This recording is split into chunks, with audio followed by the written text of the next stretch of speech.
They holler who that is, hanging all out the window. Some stunner boys and they going off the endo. Where they from? DP's Palo Alto Menlo Park. They go jump up in them scraper. See them coming up the block. Bill Clinton going dumb.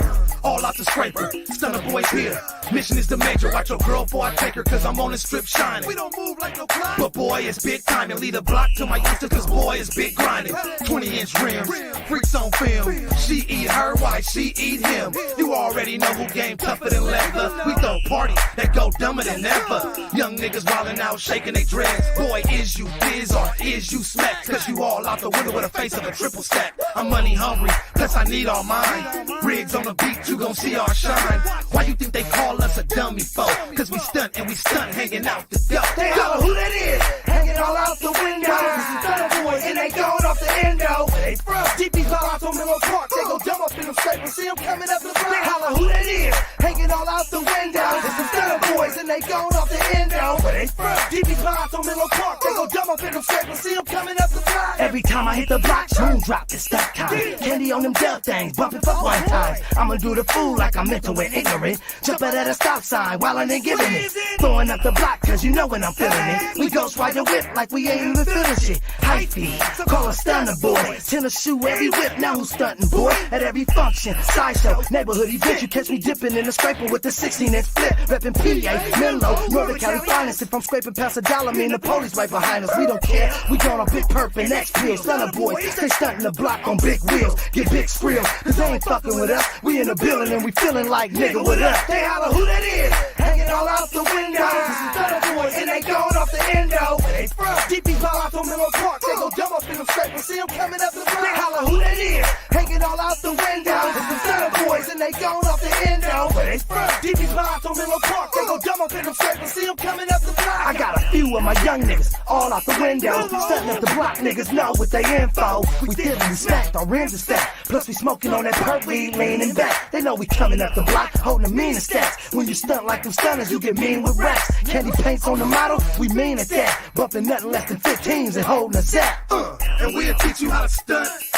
All through the bay, we ride candy and bump. When we come, the show shut down. No field goals, all touchdowns. Police come, it goes down. High speed and run them through the whole town and get away. I'm not locked like Akon, supercharged kick, running on stop sign. Say holla who that is, hanging all out the window. Some stunner boys and they going off the endo. Where they from? DP's Palo Alto Menlo Park. They go jump up in the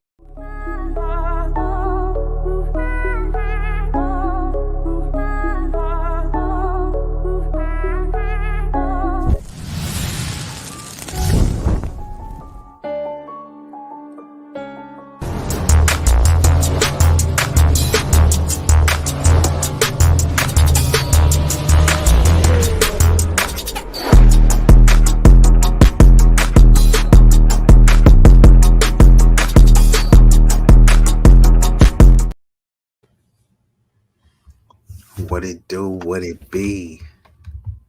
Y'all know what this is. Another installment of Easily Rigged. Boy. B-Eazy Dat Dude. Big Rick Slaps in the building. Coming to y'all on this late night with the nocturnal activities. Stay tuned to that because I got something tuned, for the night owls. We got something coming. Nocturnal activities for the people that's on vampire time. So salute to y'all. And of course, we are joined by none other than M3 himself, Mr. Knowledge and Relationships. And we got Risa Neal in the building. Shout out to her. Salute to Easily Rigged. And y'all know how we rock, man. Look, if y'all want to join the discussion, let us get into it. Let us cook a little bit. Let it simmer. But we would love for y'all to come up. If y'all want some drama stuff, if you want some, let's just say buffoonery, if you're going to, shout out to Jessica Hansen in the building. And Jessica, if you want to join, oh yeah, and Princess K, yeah. The lovely Princess K, or shall I say Madam K. I'm still been waiting for you to hit me up so we can get into the studio, or what I like to call the Ugio, But either way, we'll get in there. Princess K, also known as Madam K, also as known as the fly gal. So Jessica Hansen, Princess K, if y'all want to join the discussion, just let me know. We'll drop the link. We would love to hear y'all lady feminine perspective. And hold on, let me just go ahead and let me hit that real quick. And y'all probably wondering,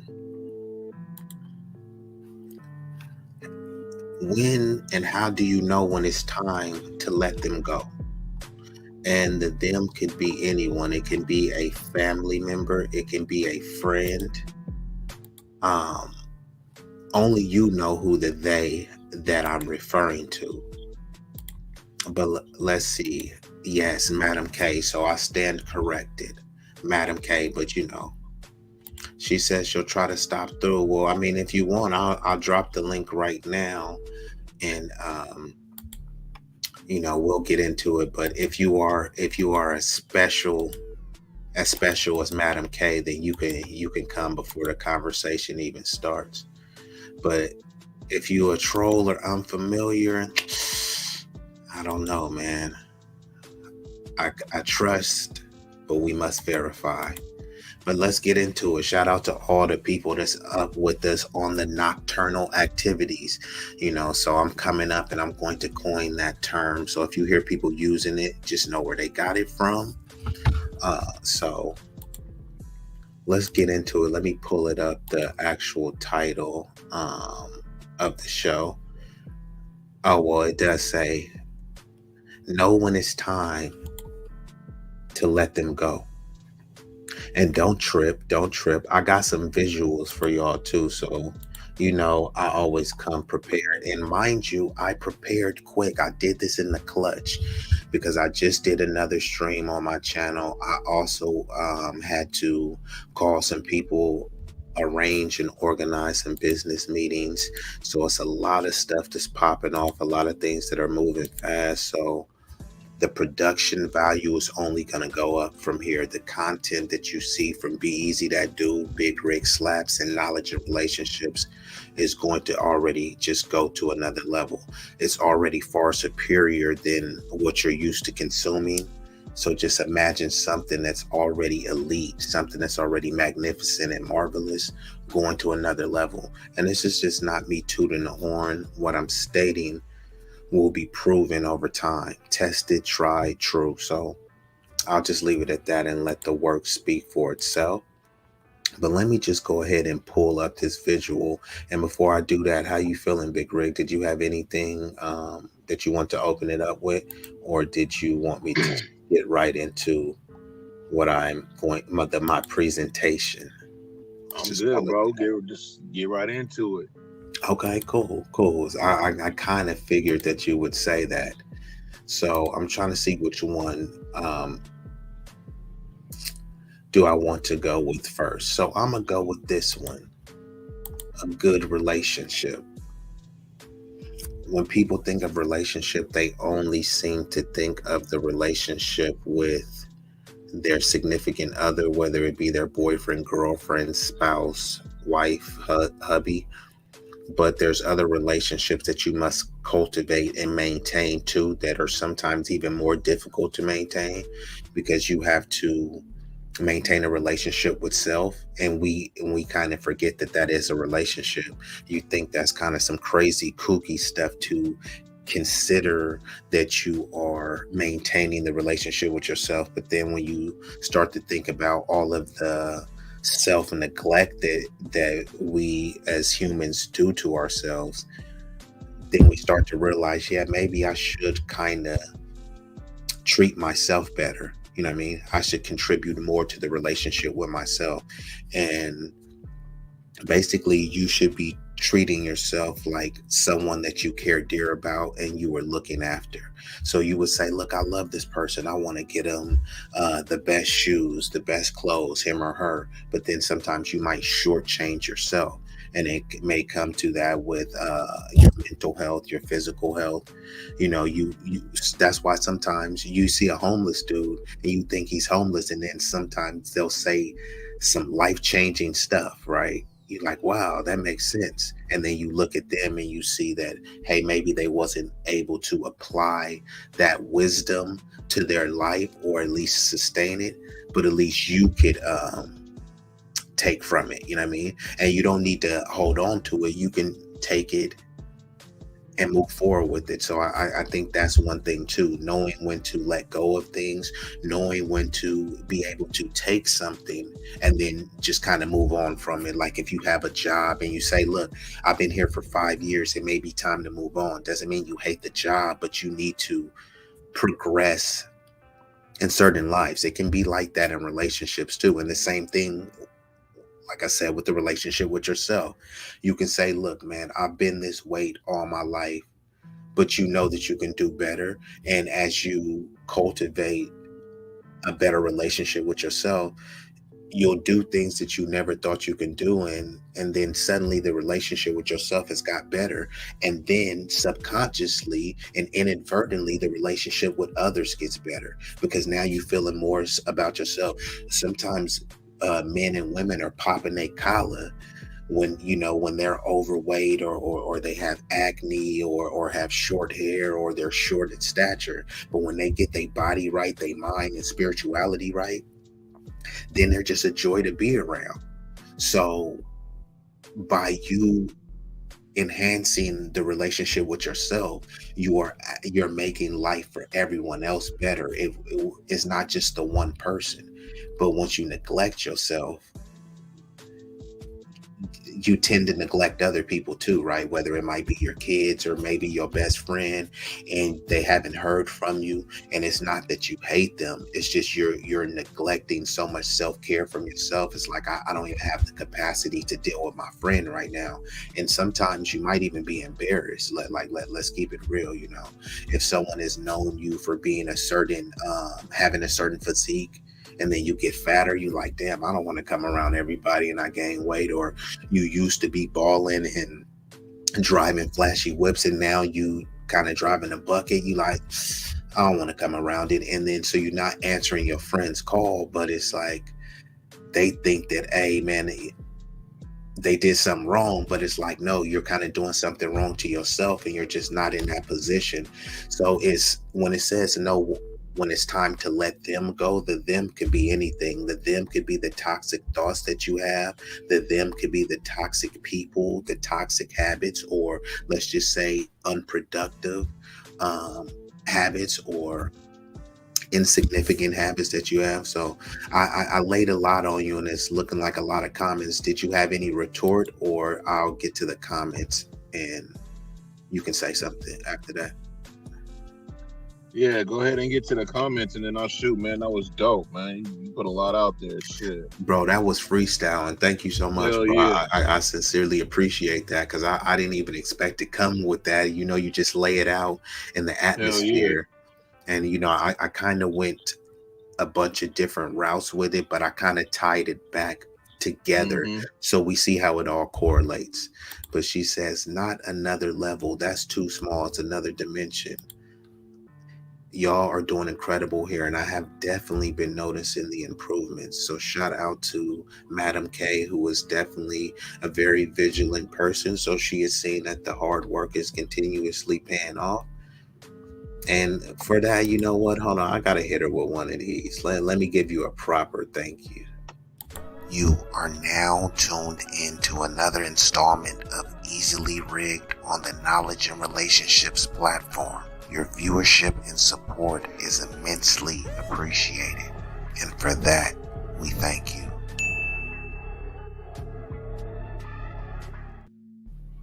So I had to give her the proper shout out. And she says, facts be easy. Jessica Hansen shouting out the Intellectual SoapBox. He says, salute everyone in the chat. Salute M3, the family. Salute to Easily Riggs. Definitely salute to Knowledge and Relationships on the Intellectual SoapBox, Mr. Beth. And she says, that was gold. That needs to be clipped. Yeah, that might need to be clipped. So yeah, I wasn't even expecting. That was just freestyle right there. So appreciate the support. And I know we got none other than M3, the mayor, in the building. If you are available, you can come up anytime. And we're just going to get right into this, because what exactly is a good relationship? How do you maintain a relationship? There's things that we can go over that are probably some universal tenets, and then there's some things that we can debate or discuss. So let's get into it. So this is probably a little bit small for some people to see, so don't worry. Um, but maybe you can, if you can see the stuff at the DMV, then you should be good with this. But don't trip. I'm going to read it to you. Luckily, I'm not afraid to read out loud, and I can articulate. Let's You be ain't gotta real. pull the finger out to read, bro. Let's be real. I know some of y'all are scared to read out loud, so let's keep it real. But we've been joined by an illustrious guest, and since we late, I kind of like to get right into it, because I am respectful of people's time. So, you know, you already know what it is, so I don't need to give you the grand introduction. I'm just gonna get right into it, because do you do we really know when it's time to let them go? Then you have to ask, what is them? And I just listed or stated that them could be a multitude of things and different people.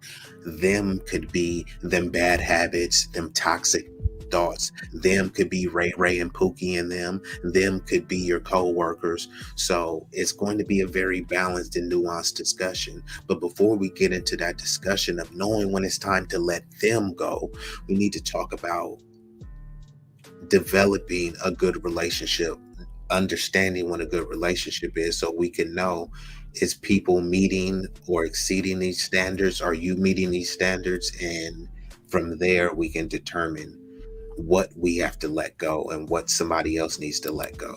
So a good relationship, what makes a decent relationship is anything but one estimate fits all answer, right? So there's no one size fits all answer. There's no universal answer that could be absolute to everybody. So we can just go through these things and see what we agree and disagree with.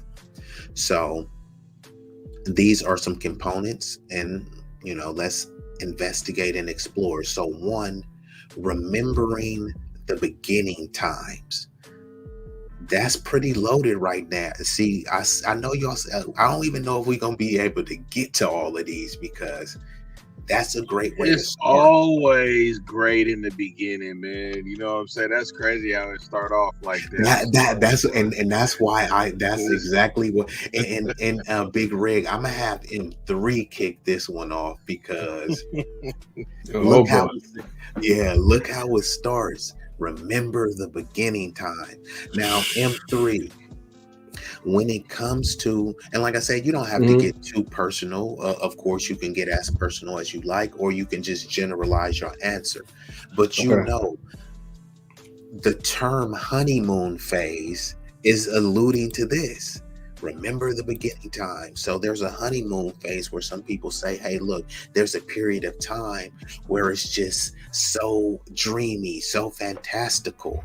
And for some people, that's usually the beginning of all relationships, not just a partnership or a spousal relationship. A lot of times when you be homies with somebody that you grew with high school with, right? Like, man, we used to ride bikes together. It was fun in the beginning, and then they grow up and the people are not so fun and stuff. So could you speak to that? Because we're talking about a good relationship. What makes a good relationship? What are some things that we can contribute to a good relationship? What are some things that we can say, hey, look, this is probably toxic in cultivating a relationship? So that's really the premise of this discussion and the tenor. So start with that. Remember the beginning times. Could you talk about how important it is to remember the beginning times? Is there a honeymoon phase, etc.? Whatever direction you want to go with what I just laid on you. Oh man, it's just like the Michael Jackson song. Do you remember the time I was about to say that.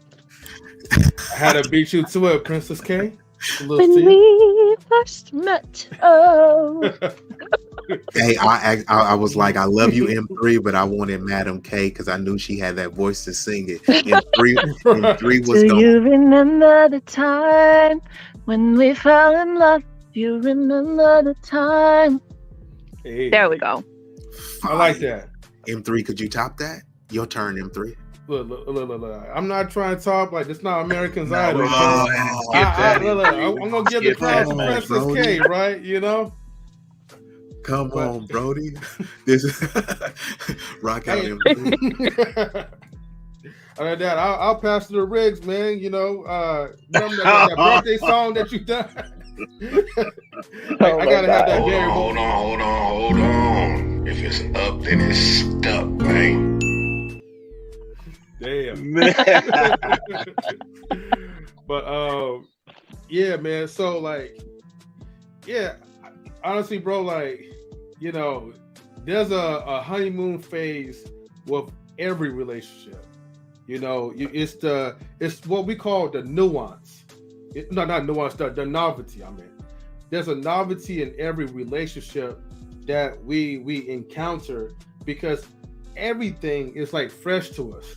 So like our pheromones is already at an all-time high where we could see the red flags, but we ignore the red flags because we don't want to burst our own personal bubble, our viewpoints of what we experience from that person.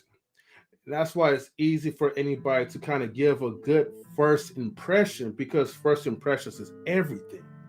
When you give that first impression, that's where you leave off with that. Now, of course, not everybody is going to keep it 100 with you, you know, the longer that you actually develop a personal relationship. And then once that novelty wears off, it's almost like post-nut clarity, if I will add on to that. You know, post-nut clarity in relationships. So, in other words, to answer the question, it's just all about the novelty into it. And that's why people will go back and remember the good part, which it starts off in the beginning. But hold on, M3, let me ask you this. Is that a necessary, because we're talking about what things that contribute to creating and maintaining a good relationship. It's a necessary thing to remember, right? Okay, that's what I'm asking you. Do you believe that it's necessary? It's, to be honest with you, I think it's more detrimental than to be necessary. Oh, okay. Now you're talking, but detrimental how though? Because you're thinking about something that was once beautiful, plentiful. Yeah, like you know, amazing. Like angelic, right? You know, hey, right. That's so. Look, check it out. Oh, okay. That is so dangerous, bro. Look, if you can be going through the shambles, right? You get to thinking about them good times in the beginning.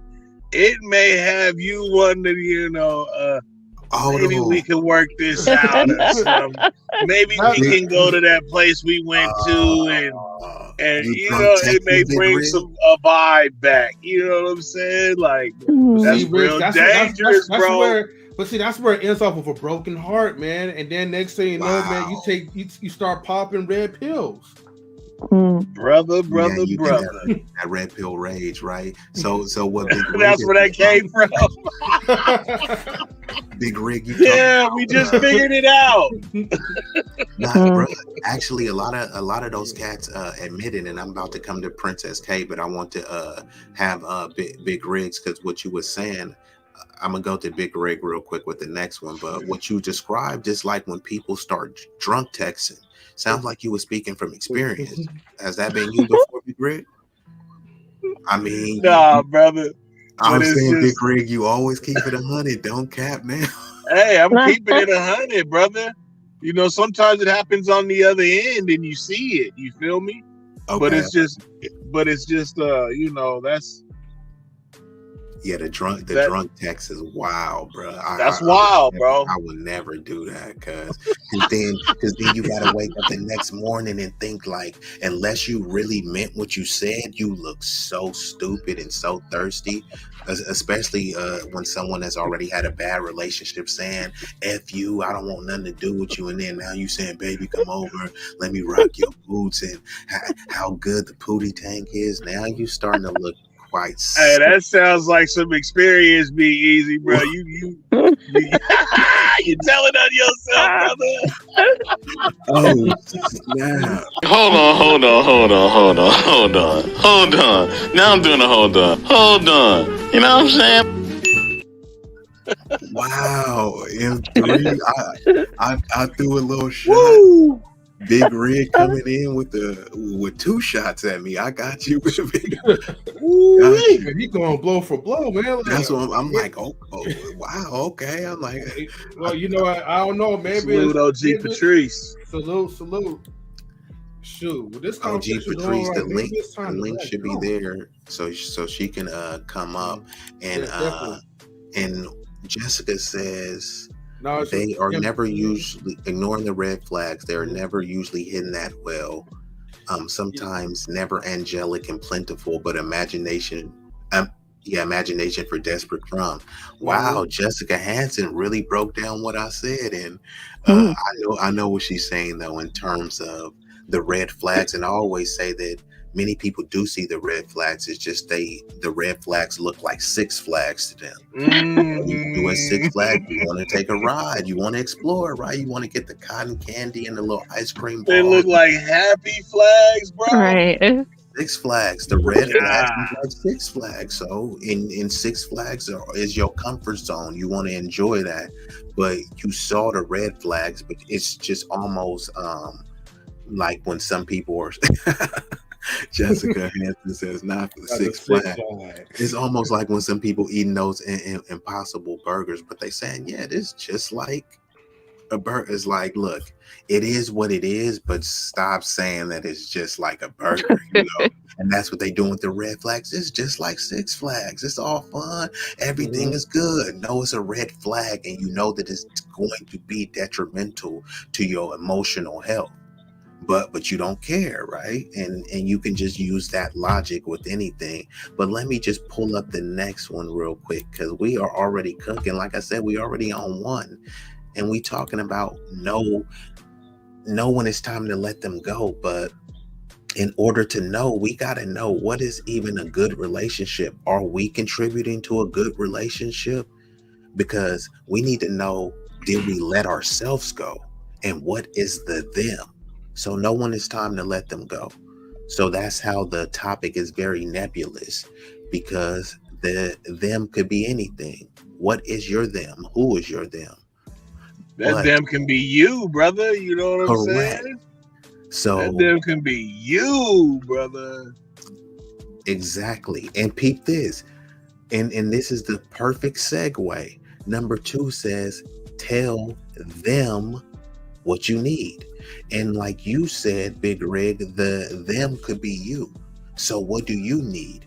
You may need to get a health checkup. You may need to get a gym membership. You may need to reconcile a relationship with your girlfriend, significant other, or family members. You may need to talk to your boss about a raise, or that you're going to move on to another job or accepted another position. Tell them what you need. So go ahead and pick it up from there, Big Rig, and I'm going straight to Princess K. Nah, man, that's a fact, bro. That them damn near most likely is gonna be self, because it's easy to put the blame on somebody, man. It's easy to put the blame on anything in life. Big Rig. It's easy, man. It is. It's real easy, man. So, you know, especially when it comes to yourself, you know, you gotta put yourself in a place, man, where you're in a better condition, bro. Because if you are in a better condition physically and everything, it's gonna be even emotionally and everything, and you're gonna be a lot better person to be around. you're just gonna be better all around, bro. I'm a firm believer in that. I damn near gotta do self-talk to myself with that type of shit. You know what I'm saying? Just to keep it 100. But that's why I like when we have these discussions, because it's almost like it hits. It's like coming at me. You know what I'm saying? Like giving me a reminder. You know what I'm saying? So, you know, it's really dope. But yeah, firm believer in that, man. So are you saying like the topics is creating self accountability for us? I think that everything kind of starts with self, bro. You know, when it comes to almost everything, because I think that a lot of us it's a platform and a tool for you to be able to see what areas you need to be accountable in, right? Like, because sometimes say for instance sports is a great way to hold people accountable and hold yourself accountable, especially if you knew, hey, I was this fast or I was able to jump this high, and then you go out there with your buddies, and whether we playing pickup ball, but then I'm cooking M3, right? He'll be like, man, that never used to happen. It's only happening because my stamina, right? By you participating, you're able to self-correct and say, look, man, I'm getting way too gas. Maybe I need to run some more miles. And Right. you can do the same thing with the panels, right? You may have a talking point that you think is golden, and then if somebody comes and kind of rips this to shreds, Right. that's a way to hold yourself accountable as well, because you say, look, I thought my argument was strong, but they were able to dismantle it. Now I could go back to the drawing boards, either change my position or strengthen my argument. So this is how people should be viewing it. A lot of people come to these panels, not just specifically this channel, but YouTube and social media in general. They come to be entertained rather than be enlightened. I care more about enlightenment than entertainment. We have too much entertainment that is actually very toxic and detrimental, not the entertainment itself. Some of it is, but the way that it's being used, because people are choosing entertainment over something that could actually change their life, something that could rectify the issues that they're dealing with. They're choosing entertainment over that because it goes back to the Six Flags, right? Six Flags is comfortable. You don't have to think about anything. You can just go and get a ride. You can just go get cotton candy. But when it's a red flag, you actually have to navigate and say, hey, this is a red flag. I have to have the discipline to not go down this route. I have to have the discipline and the mental fortitude to say, look, even though I'm tempted and I want to take the Six Flags ride, I know that it's risky for my health. So go ahead, Princess K. I'm gonna have you go. You can do 2 or 3, or you can do, so 2 is be clear about your desires, and number 2 was tell them what you need. Go ahead, rock out. So I'll do a mix of both. Okay. First of all, obviously we know, like just what you said, telling them what you need, as in your thoughts or an actual person, being clear about your desires really involves you actually tapping into yourself and figuring out what that need is. And we see that a lot of times in relationships, for instance. I'll go that route, where it's like, you know, there's an issue here, and really something that could break a couple apart, relating to somebody who does not know what they need, and they're not happy, and they're not communicating at all. And it's like, the honest truth of it is, you can't be mad at somebody for not knowing that they stepped a line, because you never said anything.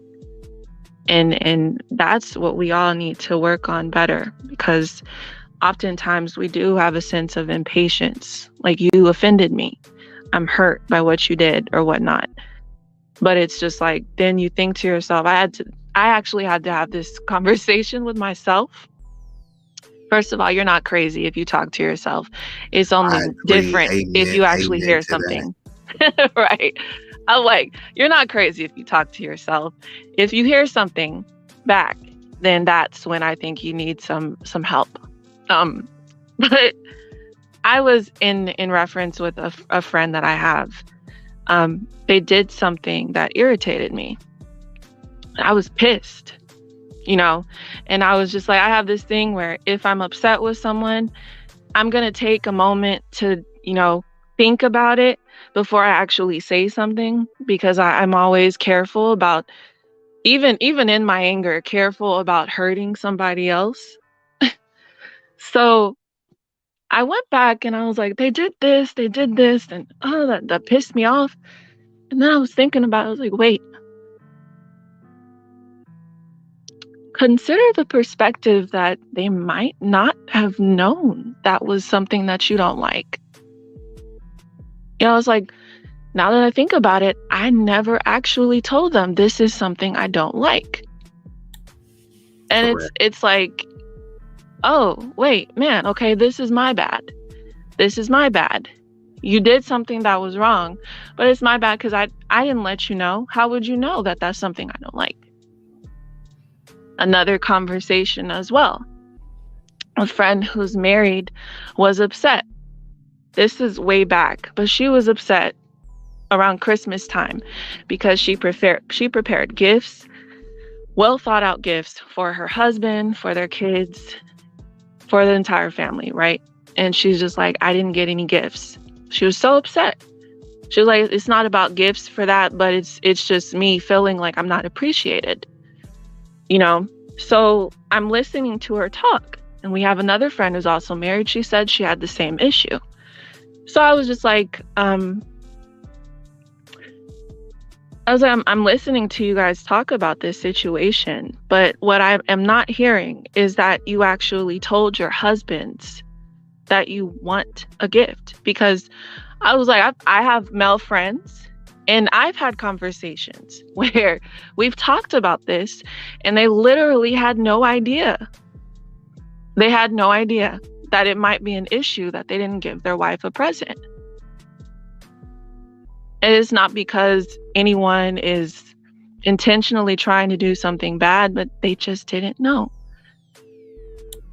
Yeah, no, that's true. I actually have a friend, and she actually she hates flowers. And I remember one of her boyfriends did something for Valentine's Day. You know how they make like a trail of flowers and then do a heart and all this stuff. Oh. Yeah, I think one flower she was allergic to, but also she just thinks flowers are stupid and a waste of money. But he didn't know. He just assumed that all chicks like flowers, and that was one thing too. So she kind of got pissed at him, because she was pissed from the standpoint that, hey, you didn't take the time to communicate and figure out if I do like flowers. You just assume that I'm like every other chick. That's ironic. And yeah, and then he was also pissed because he thought she was ungrateful.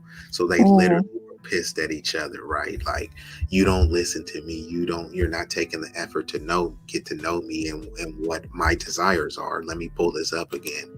And he's mad, like, hey, look, I'm making the effort. So number 2, because we're talking about building a good relationship and maintaining it so it has sustenance, right? So number 1, remember the beginning times. 2, tell them what you need. 3, be clear about your desires. But number 4 is be straightforward. And number 5, communicate your sentiments. And they kind of are correlated with each other. And like Princess K is saying, yeah, we can get mad and say, dude, you crossed my boundaries. But then you'll be quick to tell a person, hey, you're not a mind reader. I agree. So how was you expecting me to read your mind and know what your boundary was that you didn't even set? You may have said it with other people, but this is my first time dealing with you. So you need to set the boundary clear and basically so there's clarity, so there's no confusion. So see, that's the point right there. What you just said.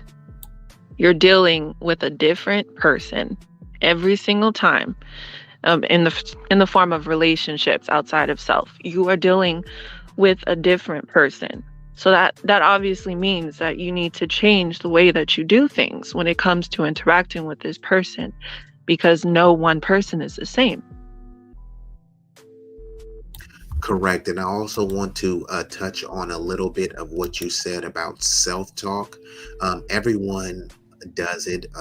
Well, let's just say most people do it. And this is not just me babbling. Anyone could look this up. And this reference I'm going to give to right now is for the Cleveland Health Institute, but there's plenty of reputable sites and sources you can look up. So self-talk can help reduce stress, increase focus, and boost self-esteem. The ideal person for you to talk with while you're working through life's many challenges might be closer than you think, i.e., yourself. Self-talk is a healthy way to build motivation, calm nerves, or help analyze a tricky situation. Now, there is some toxic self-talk that is illogical, incoherent, and typically accompanied by diluted and disordered thoughts. And that can be a sign of some sort of mental imbalance or disease that you might need to get checked out with a doctor, because I don't have the qualifications or propensity to diagnose someone. Neither does these people on YouTube. Those things, if you're having those type of incoherent, illogical thoughts, that's a different type of talking to yourself. You may be suffering from something, but hey, these people on YouTube, they will try to diagnose your ass though. Yeah, people are always saying someone is a narcissist, this person is that. It's like, yeah, you're I'm so tired of that word. and Narcissist and toxic. correct. Right. Oh, what is it? And what is another one? Submissive. Accountability.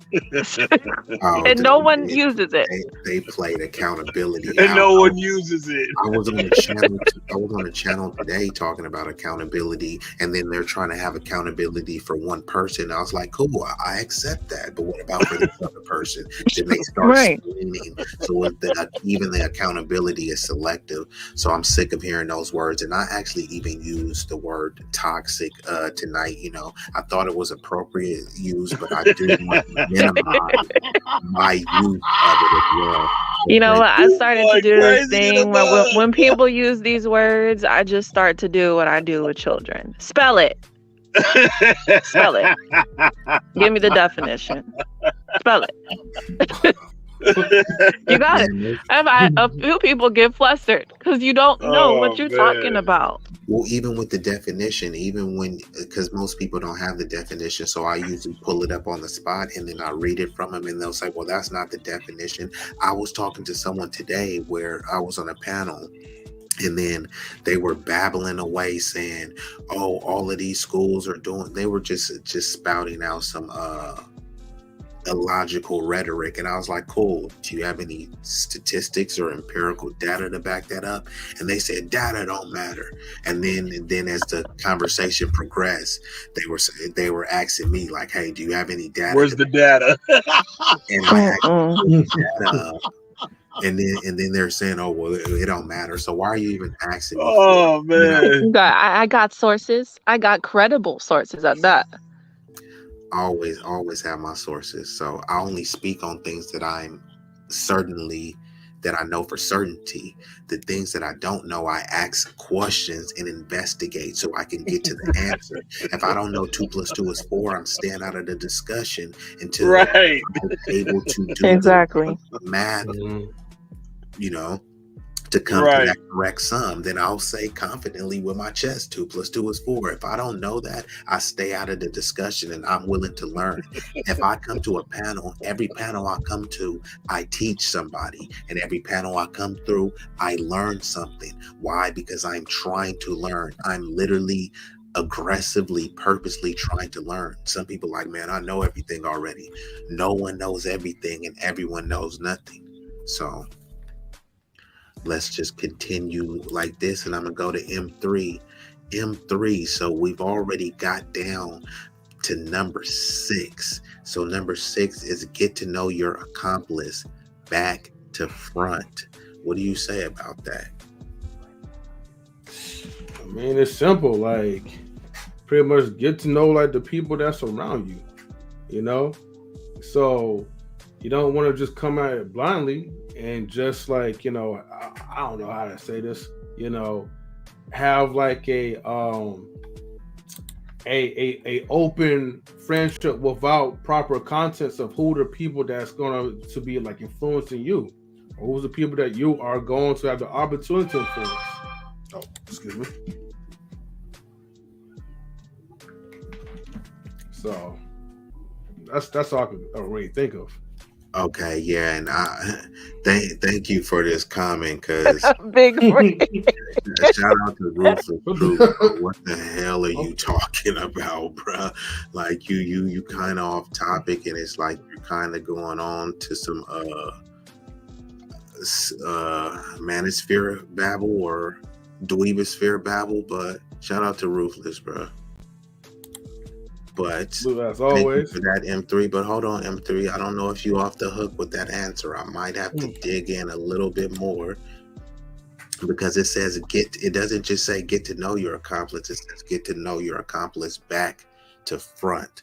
So when you're getting to know someone back to front, what are some of the things that you would suggest people do to be able to understand people more intimately?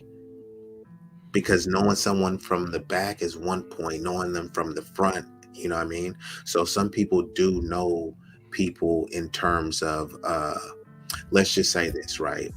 Mm-hmm. There's certain people that M3 is the only way they're going to know you, right?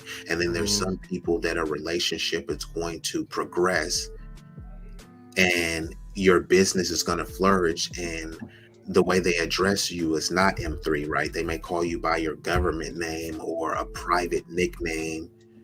You see what I'm saying? So what are some things that people could do to get to know each other better, so they can kind of understand? We're talking about cultivating good relationships, and this doesn't have to be limited to your significant other. It can be your co-workers, your business partners, your friends, So we're speaking about, how do you really get to know your accomplice? Do you go on fishing trips? Do you have Zoom meetings every week? Do you write letters? Speak on it, M3. Damn. I'm gonna make you think, right? Oh, go ahead. No, I say, I gotta make you think. I can't let you off the hook that easy. Well, look. Well, let me just say this, and I'll make sure I make this very clear and correct, right?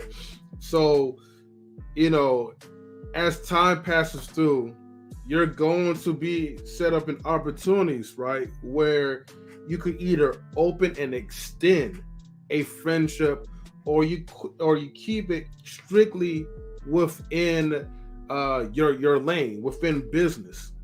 I know we hear the terms of like never mix business with pleasure, but at the same time, there are some people that can actually start off a friendship based on like their space of duty, whether it be at work or maybe a business venture or partnership that they have engaged into. It just all depends on both parties. Are they open to really get in depth, push the business to the side, and actually get to know the real selves? Like, okay, if the person want to get to know me, I have to be willing to kind of, share a little bit of vulnerability of maybe my personal upbringing. And that's the same thing for that other person. But if it's never reciprocated, then it just pretty much stays in its own lane. Hopefully that answer the question.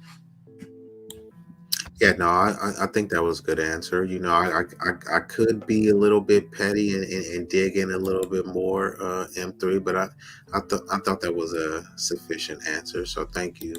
Well, I gave the politician version, so yeah, that thank you for saying it. I didn't want to say it. You did give a PC. I wanted the red pill rage M3 to come out, but it's all good. We'll accept that one. No, but we'll save that for Ruthless. Thank you. Yeah, you're right. So Jessica Hansen says, yes, money corrupts and can delete relationships, so only business without any empathy, vulnerability, or emotions deletes the party humanity. So shout out to Jessica for sticking around, and it looks like we are joined by another illustrious guest, Mr. Best, and we are, unless he is not ready, I'm gonna go to Big Red. Man, I'm here, man. You know, we talking about I'm not ready. I'm always here, man. Yeah, I'm still trying to recover right now. Shit. So I just recovered like yesterday, man. So I feel you. All right, cool. So Mr. Best is already ready to rock out. We are at number 7 of how we could create, cultivate, maintain a good relationship. Number 7 is forgiving effectively. Now, these relationships are not limited to spousal, friends, family. There's multiple relationships. So could you speak on the forgiving effectively? Why is this a huge, important factor in having a good relationship, or do you disagree that it is an important factor? I would say it's definitely an important factor. You know, two things that I think of, right? Beef is only good for the burger business, and you got to know how to move in a room full of vultures. And these are two things that I live by, and I stand on personally and business-wise. So you got to know how to just have different relationships. Sometimes you're going to be around people, business-wise and personal-wise, especially business, where you're going to have assholes. You're going to have traders. You're going to have rats. You're going to have bullshitters, assholes, all types of stuff. You know what I mean? But you got to know how to just move within it. You know what I'm saying? And once you know how to move within it, you know what I mean, it makes you a lot better. And I came from the best school in the world. You know what I'm saying? Mr. Best in the world was crafted in the best school in the world. You know what I mean? Some call it the school of hard knocks. You know what I mean? But some call it other things. You know what I'm saying? And raising at school, you know what I mean, you're taught different lessons. And a lot of things I was taught by family members who were in that school, and they raised me to be a certain way. And then raising me being a certain way, it allowed me to just understand how people move. Understand when people was lying, or when people were doing certain things. My family would intentionally like lie and tell lies just to kind of mess with my mind, so I could be prepared. So when other people do it, I would know when they was lying. So they would intentionally just mess with me, and then it would come back to me later and be like, I was lying to you. I was like, what? They're like, yeah, I was lying. But I want you to be prepared and see when people are bullshitting you. You know what I mean? So that's a good thing. We gotta, I mean, maybe my feelings was hurt because I was young. And I was like, damn, man, why they lied to me that one of my family members, I was watching wrestling, and he was lying to me that Hulk Hogan was about to come on the TV. I thought Hulk Hogan was really about to come on the TV. I was amped. He was lying the whole time. But all these things prepared me. You know what I'm saying? It taught me. You know what I mean? It helped me. You know what I'm saying? So what happens if you marry a vulture? Well, you better get divorced. That was easy. That was easy, Ruthless. I don't know. I thought it was for better or worse, through thick and thin. Yeah, Ruthless, you know what I'm saying? We don't take the abuse, man. Yeah, nobody got you gotta take all that. If it's a vulture, get them out of there. You know what I mean? You only gotta deal with vultures when it comes to business, and even that has to be an arrangement, and it has to be contractual. But then also throughout a certain amount of time. You feel me? The question is also very vague too, because it says, what happens if you marry a vulture? Did you know she was a vulture? He or she was a vulture prior to marry? That's the real question, because that's the real question. But there's that 42 fake though, bro. Yeah, you know what I'm saying? Like I told you how that beginning be. You know what I'm saying? Oh wow. Yeah, remember the honeymoon stage. Yeah. Rufus remember the good times. Rufus he's always going to troll and turn into some manosphere woman shit. I already know what you're doing, Rufus. You ain't fooling nobody. Don't fuck with my answer, because I'm gonna keep going no matter what you say. So it's a little Rufus shit. I love the trolling. But anyway, yeah, I already know what he do. You know what I mean? So with that being said, you gotta forgive effectively, man, if you're gonna move effectively in this earth. You know what I'm saying? As one of my uncles told me, there's always somebody bigger. So you always got to keep your head, humble. You know what I'm saying? You always got to know how to move and when to move. You know what I mean? That's just how it is. And if you don't forgive effectively, it's an old proverb that says if you seek revenge, you have to dig 2 graves. One for the person that you're seeking revenge on and one for yourself. So there you go. All right, but hold on, Mr. Best. You ain't off the hook that easy, but that sounded great. That was a great answer, but look at him talking about let's get it like he just ready, bro. That's what I'm saying, Mr. Best. He act like he just ready. Oh, I agree. I'm not disagreeing with you, bro, but like you made that forgiving part sound like a little too easy, bro. And it's some things that are just because I know about that scripture, right? But there's some things that some people deem just simply unforgivable. What are some steps? You know, because I've seen on these panels, right? Some people are threatening people's wives, threatening people's kids. I've seen some people in real time. What's unforgivable then? Like if we going down that road, is that what you doing, B-Eazy? What I'm saying is we're talking about creating good relationships. I've seen people that are close to each other that have done very harsh things to each other. I do agree that we need to forgive effectively. So what I'm trying to get Mr. Best to expound on, because we're here to uplift, inspire, teach, enlighten. What are some methods and some practices that you do to forgive effectively over something that some people would deem unforgivable? Because then it's unforgivable, bro. But based on the scriptures, nothing is supposed to be unforgivable. Man, I'm not basing my life everything on scripture, bro. Okay, speak on it then, Big Red. I mean, that's what it is, man. Like I'm not trying to offend anybody, but you know, my life ain't based off of just scripture, bro. You know what I mean? To each their own. But like if it's unforgivable, man, it's unforgivable, bro. There are things in life and that can be done to a human being, bro, that is unforgivable. You know what I'm saying? Now if you can turn the other cheek and forgive everything like, you know, Jesus Christ did, you know what I'm saying? And for everybody, I mean, if you can, hey, more power to you. But to me, if you use the word unforgivable and then try to in the same sentence say, how do you forgive that? It ain't working. Of course, you got to forgive, but you can't forget. You understand who that person is. You understand what the situation is. And you slide them accordingly based on who they are and what they've done. You don't forget what they've done, but you definitely forgive so you can move on and that you can prosper. Because if you hold on to it, you're going to want to seek revenge. It's just a normal reaction. Human reaction. So you're saying for you to say you forgive somebody, that just kills all whatever if you had vengeance, because you cannot forgive somebody and not carry a vengeance for that person. You just don't forgive whatever the fuck shit was that they did. No, that doesn't necessarily you gotta carry a certain animosity for that person. No, I'm gonna feel a certain way, and I'm gonna carry all those emotions. It ain't gonna be no cap to it.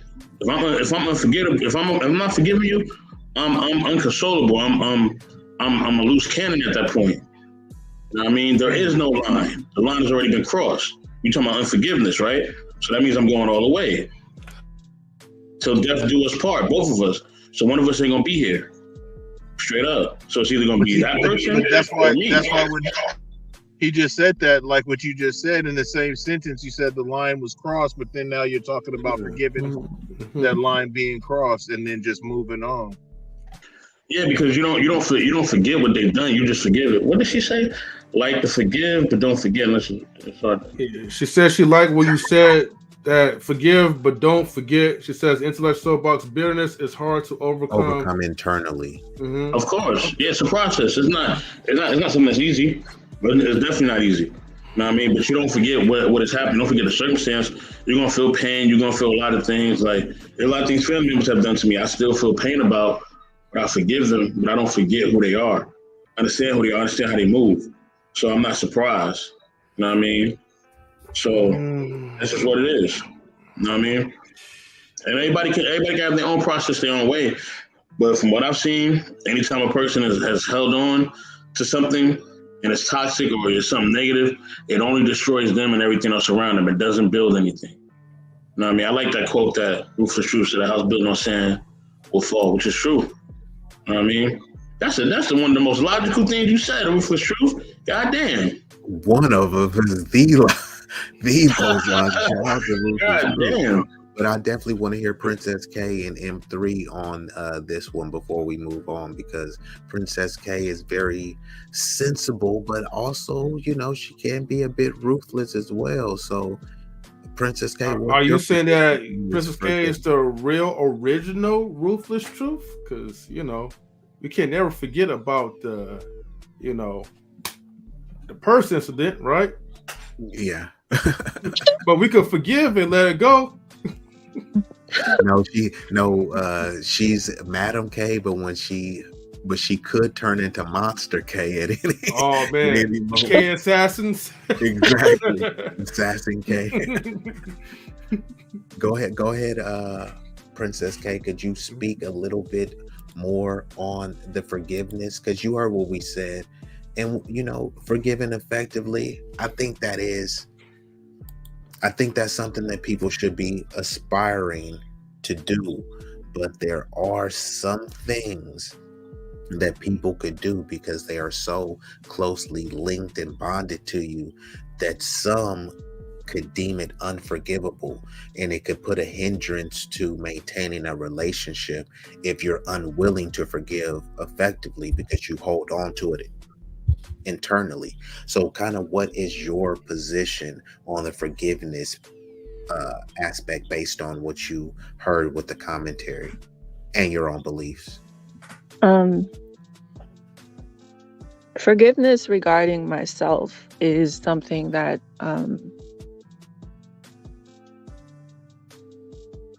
I haven't actually came across any situation that hasn't been unforgivable.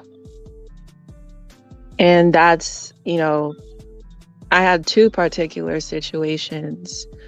One in which someone did something to me that was traumatic. And then there was another one where somebody actually was a part in murdering my father. And it's not practical to say like you forgive someone and everything's just completely gone. Like that person who murdered my father, I think I spent years planning out his death. Like, just so bitter. Like I even lost relationships because of how bitter I became.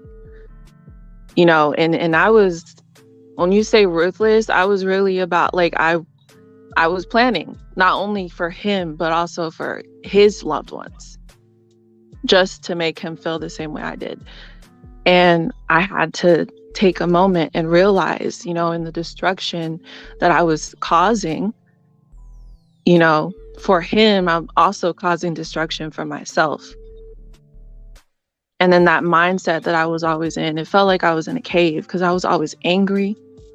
I was always hurt. And when I say I took it there, I took it there. Like I was cold. I didn't give a fuck. I didn't give a fuck if I got hurt, excuse my language. I did not care. I just knew I want that man hurt. I don't want him dead. I mean, I don't want him deleted. I want him hurt. I want him to suffer. Because in my book, I said, you know, if he passes away, then that means that he's not going to be tormented. So I need to keep him alive. And when I say the person that I was at that time, that was horrible. And I regret some of the things I did in that moment. But it was one moment when it was really an older grandma. Like she'd been just watching me for a while. And she'd just She listened. She see, you know, that's not good. That's not good. Never listen. And then one moment she said, all right, enough is enough. Come sit down with me. Let me talk to you. And we had a conversation. And it was her, you know, just really exposing the person that I'd become. You know, I'm Joy. That's who I was. I became somebody that was not Joy. And so I'm just like, And it pissed me off when people would say you need to forgive. I was like, what the hell for? Forgive for what? Y'all don't understand. This person killed my dad. Forgive what? What are you talking about? What do you mean? Tell me I should forgive? For who? For whom? I need to live by some pages in a Bible? Because you tell me that's what I should be? All of that. That, like, this isn't something that took a snap moment. This took years of processing, years of hurt, years of venting and rage. And you know, I never felt so free when I finally said, I forgive you. It doesn't mean that what you did was okay. That doesn't mean that I don't feel some type of way. Like Mr. Best said, it doesn't mean that none of that is gone. And it's really not even about the other person. This is for me. I don't give a fuck about you. I'm just trying to wipe my slate clean. I have blood on my ledger. I want to clean myself. I want to be free. When you are holding on to something that someone did, that's a weight, man. That is a weight. That's a burden. And the longer you hold on to it, the more it eats within you. Just the bitterness. And it eats within you, and then it grows out of you to touch on your family, to touch on your friends, to touch on every person you interact with, every job that you're at. That's what it does. But it's really up to the person. I choose myself. You know, after that situation, both actually, my dad and the other traumatic situation with that person who hurt me, you know, it's like there's so many things that I find I have more patience for as a result. So now I can honestly sit back and say, you know what, I forgive. I don't hold any hatred for that person. I sincerely have no ill will towards them. I'm in a better place. I'm moving in love, in light, and that's exactly where I want to be. Now, I have this personal rule of mine that if somebody does something to me, I'm not going to immediately say, I forgive you. I don't ever say I forgive you if I don't feel sure about that. So if I feel like there's some deeper emotions attached to that, then I feel like it's a disservice to myself to just say, I forgive you, when I don't. And if I still have bitterness towards you, if I'm saying shady ass shit underneath my breath or right directly to you after you did whatever you did, I didn't forgive you. You still keep on bringing it up in the person's face. You don't forgive them. And then in regards to yourself, right?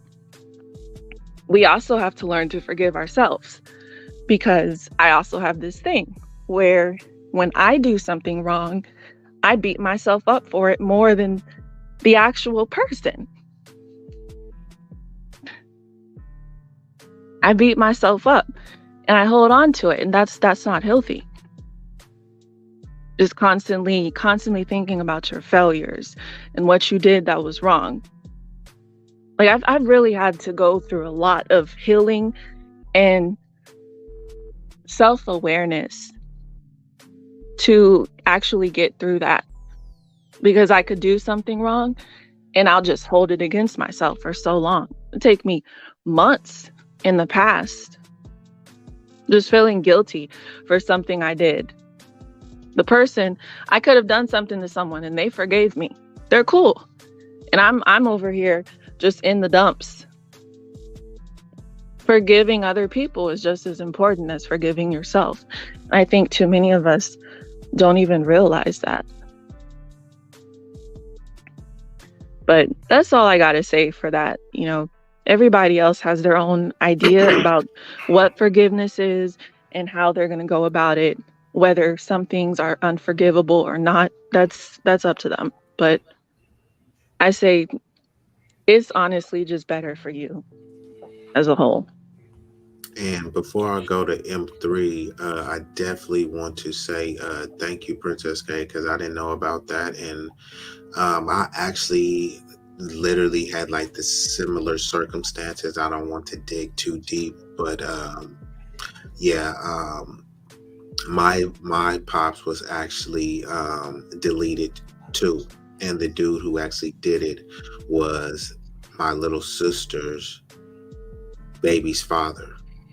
You know what I mean? So it's on some like 48 stuff in front of my mom, in front of my nephew, stood over him, emptied out, you know, everything in there, you know what I mean? So Right. this is something that personally happened to me. I don't really talk about it and share it a lot, but that was very what I would consider a courageous conversation for you to insert. And I know it is definitely kind of, it brings back certain uncomfortable sentiments when you share something that powerful and heavy, no matter, there's no time limit or expiration date on when you're supposed to get over of something like that.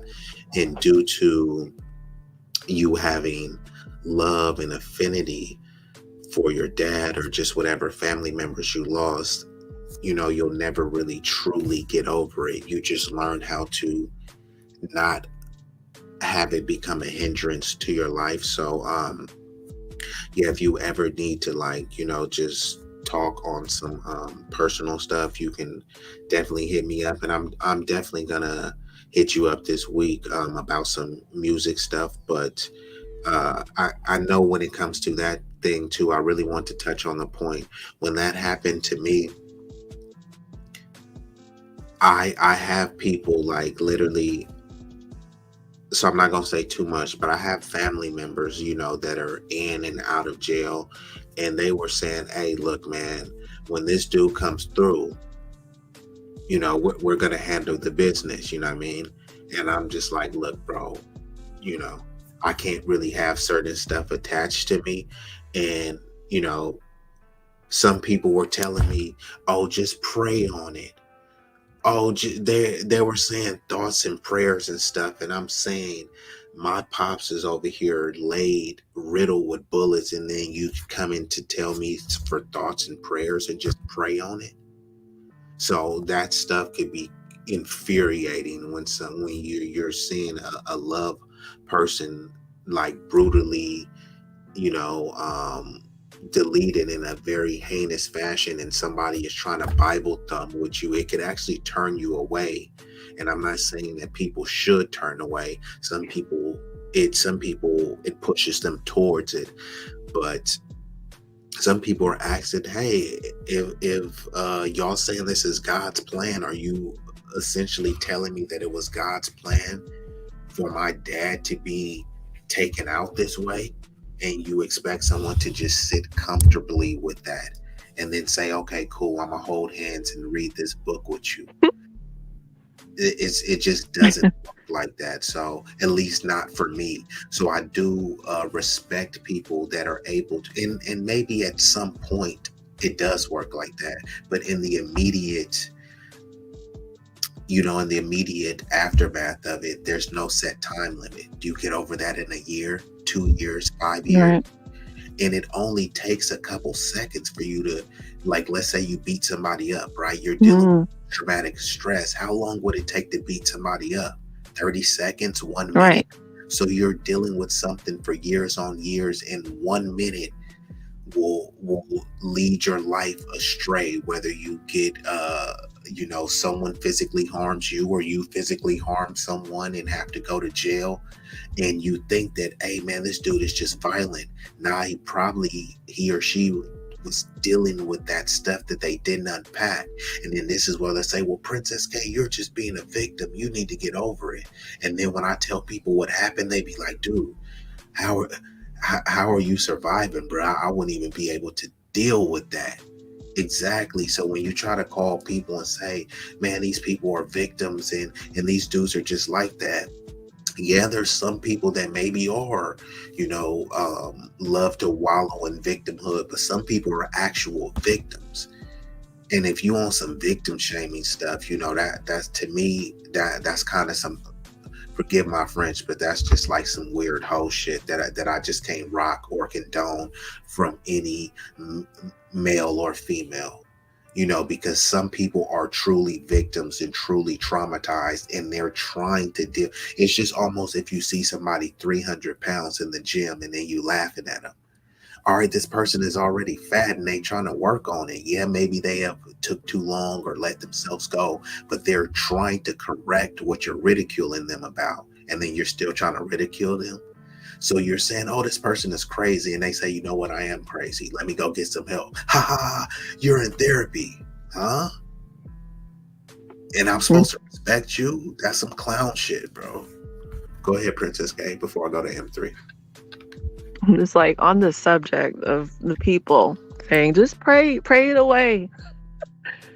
This is something to lighten up the mood a little bit. I remember being told that, and don't judge me, y'all, but I literally, in the middle of a church service, I went and picked up this glass vase that the church people had in there. I slammed it to the ground. It was like, stopped the pastor and everything. Slammed it to the ground. I said, all right, y'all pray. Pray the vase comes back together. Do it. They thought I was crazy.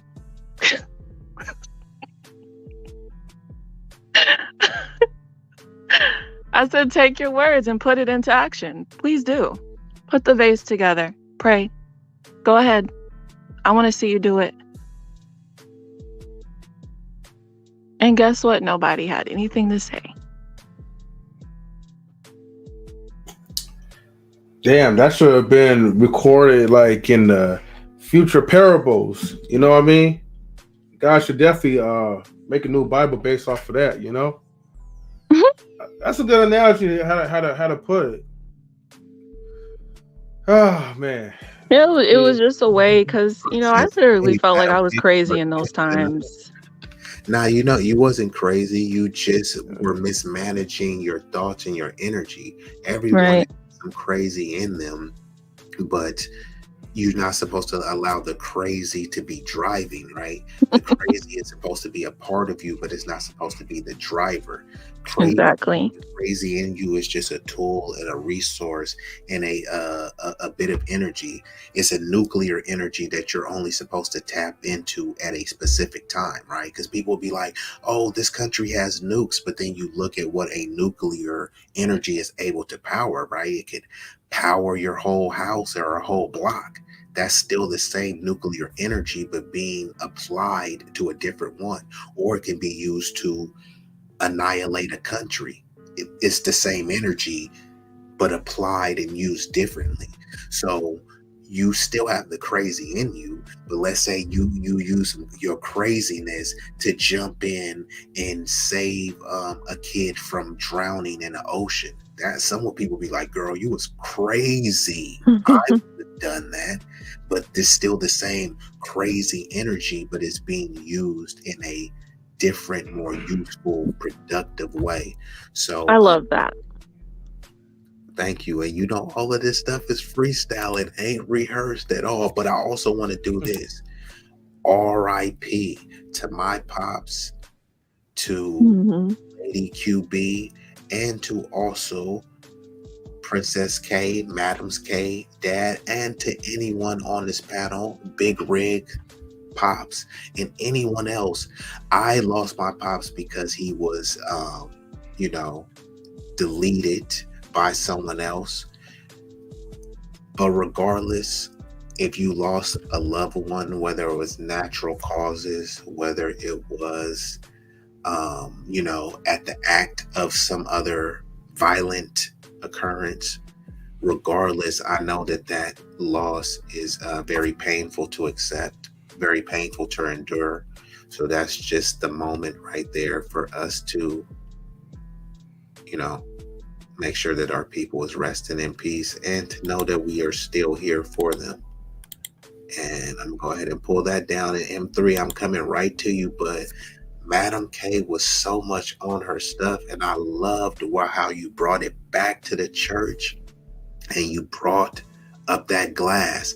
And you probably didn't know this, but I have some footage of Madam K in the vase. That's the vase she was talking about in the church. Are y'all gonna be able to pray this back together?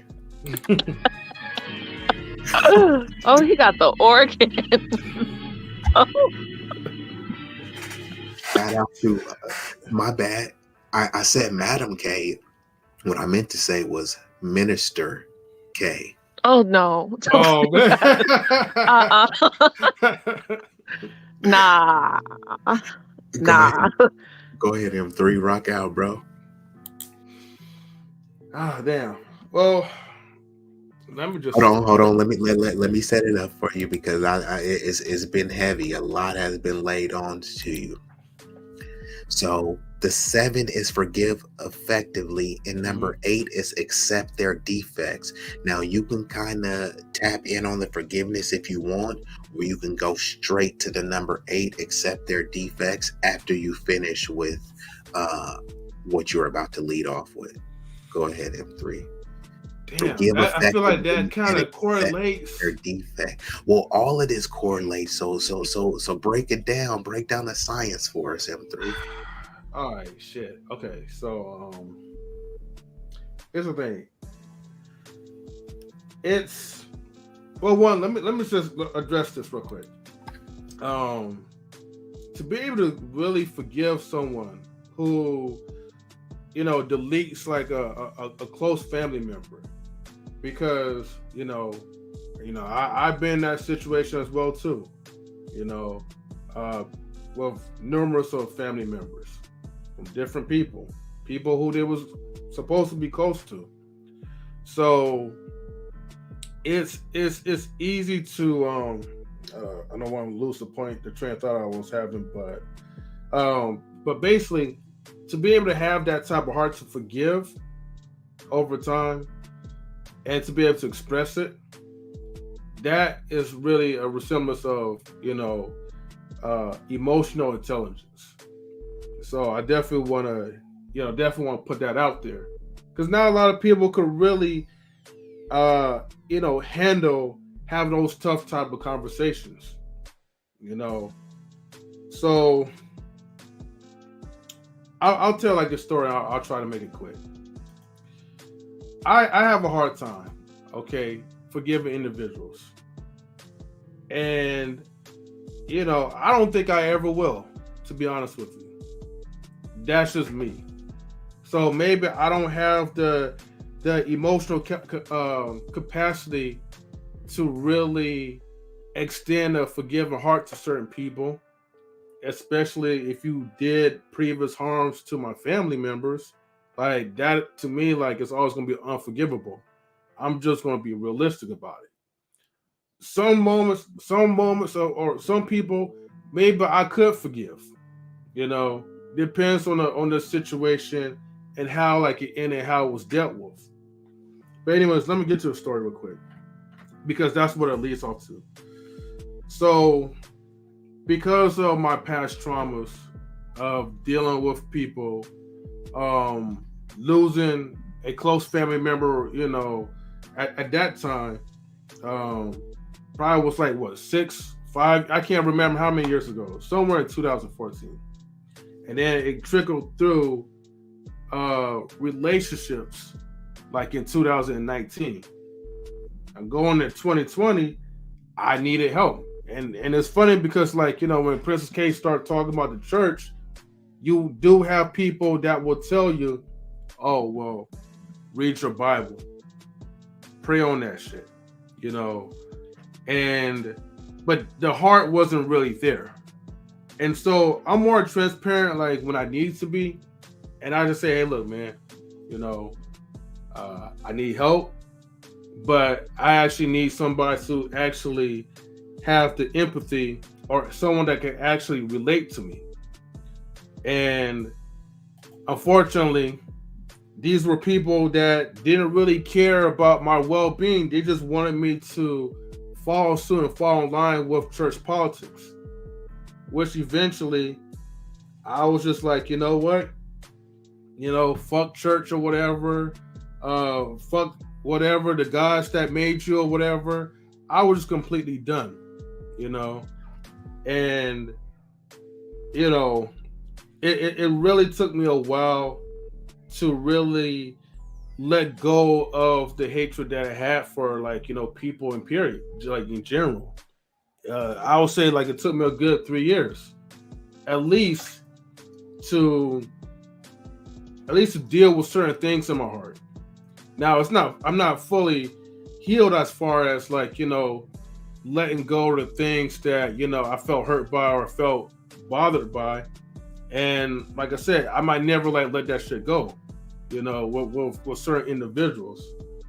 So when I do hear stories of people who eventually have the capacity to forgive other people, I'm just like, hey, you know, I'm glad that you guys, you know, came with that type of heart, that you guys were able to work on yourselves, or maybe take the therapy that's needed to really get to a space where you could kind of let go of certain hurts or deal with it when the times do come. For me, I don't think, you know, emotionally I'm up there yet. The best thing I could just do is just be 100% like, you know, real with you. And I think in relation to this topic, like, you know, when it's time to kind of let people go, I mean, you have to try to, like, let go of, like, the things that, like, you know, that's going to pretty much, like, you know, get you on the inside. You know, I know I can't say like the K word or the N word, whatever, but you know what I mean. But I think when you let go of the people that's toxic in your own atmosphere, eventually I think the healing process will start to develop, in other words. So 3, let me have you hold that thought, because Princess K has to leave, and I just want to, you know, send her out the right way, because she shared some very... Man, Princess K, don't leave yet, because I'm about to share something real crazy. You're gonna miss it, but if you gotta leave, you gotta leave. I'll be listening in, just falling asleep. Let's just give her closing remarks while she is still awake, and then hopefully she could listen, and then maybe you'll talk her right to sleep. So Princess K, go ahead and get the closing remarks, and hopefully you can still listen while you're going to bed. And thank you so much for coming up. Okay. I just want to thank everybody on the panel, B-Eazy, M3, Mr. Best, Big Rig, just for having this space, because this is so important. These conversations, I love that we are actually we're giving information rather than entertaining people, and that's what it should be. You know, there's not a balance right now on this whole platform and social media as a whole, where it's just a lot of entertaining and a lot of things that just aren't useful towards all of our lives and our well-being. I just want to say, as always, my peace self. I just hope everyone would just stay within themselves, talk to yourself, take yourself out on a date. If you have someone you're in a relationship with, friendship or otherwise, please just spend time with them. You know, there's so many things going on. And as a whole, we as humans, we need social contact for us to thrive. And what better way to do that than to, you know, continue to cultivate your relationships that you do have. Be grateful for every person that comes across your path, good or bad. Love yourself, love people, smile once a day at least, laugh once a day at least. Just always keep in mind that you have a heart to love, a mouth to speak life, ears to hear life, and eyes to see life. All right, so that's all I got to say. That was a lot to say. So thank you so much, Princess K. And if you want, I could just drop you down. And if you want to just chill out in the back chat or... I'll drop down. All right. Thank you so much, Princess K. And that was really heartfelt and touching what you said. And I didn't even know that about your situation and your family history. So I learned something new about you. So that was, you know, I definitely am honored that you were coming in to share something that was very difficult to endure. So it's kind of like reliving, not the whole incident and occurrence, but at least you do bring up some of those negative or sad or grieving feelings. So the fact that you were willing to share that and show that level of vulnerability, definitely want to salute you for that.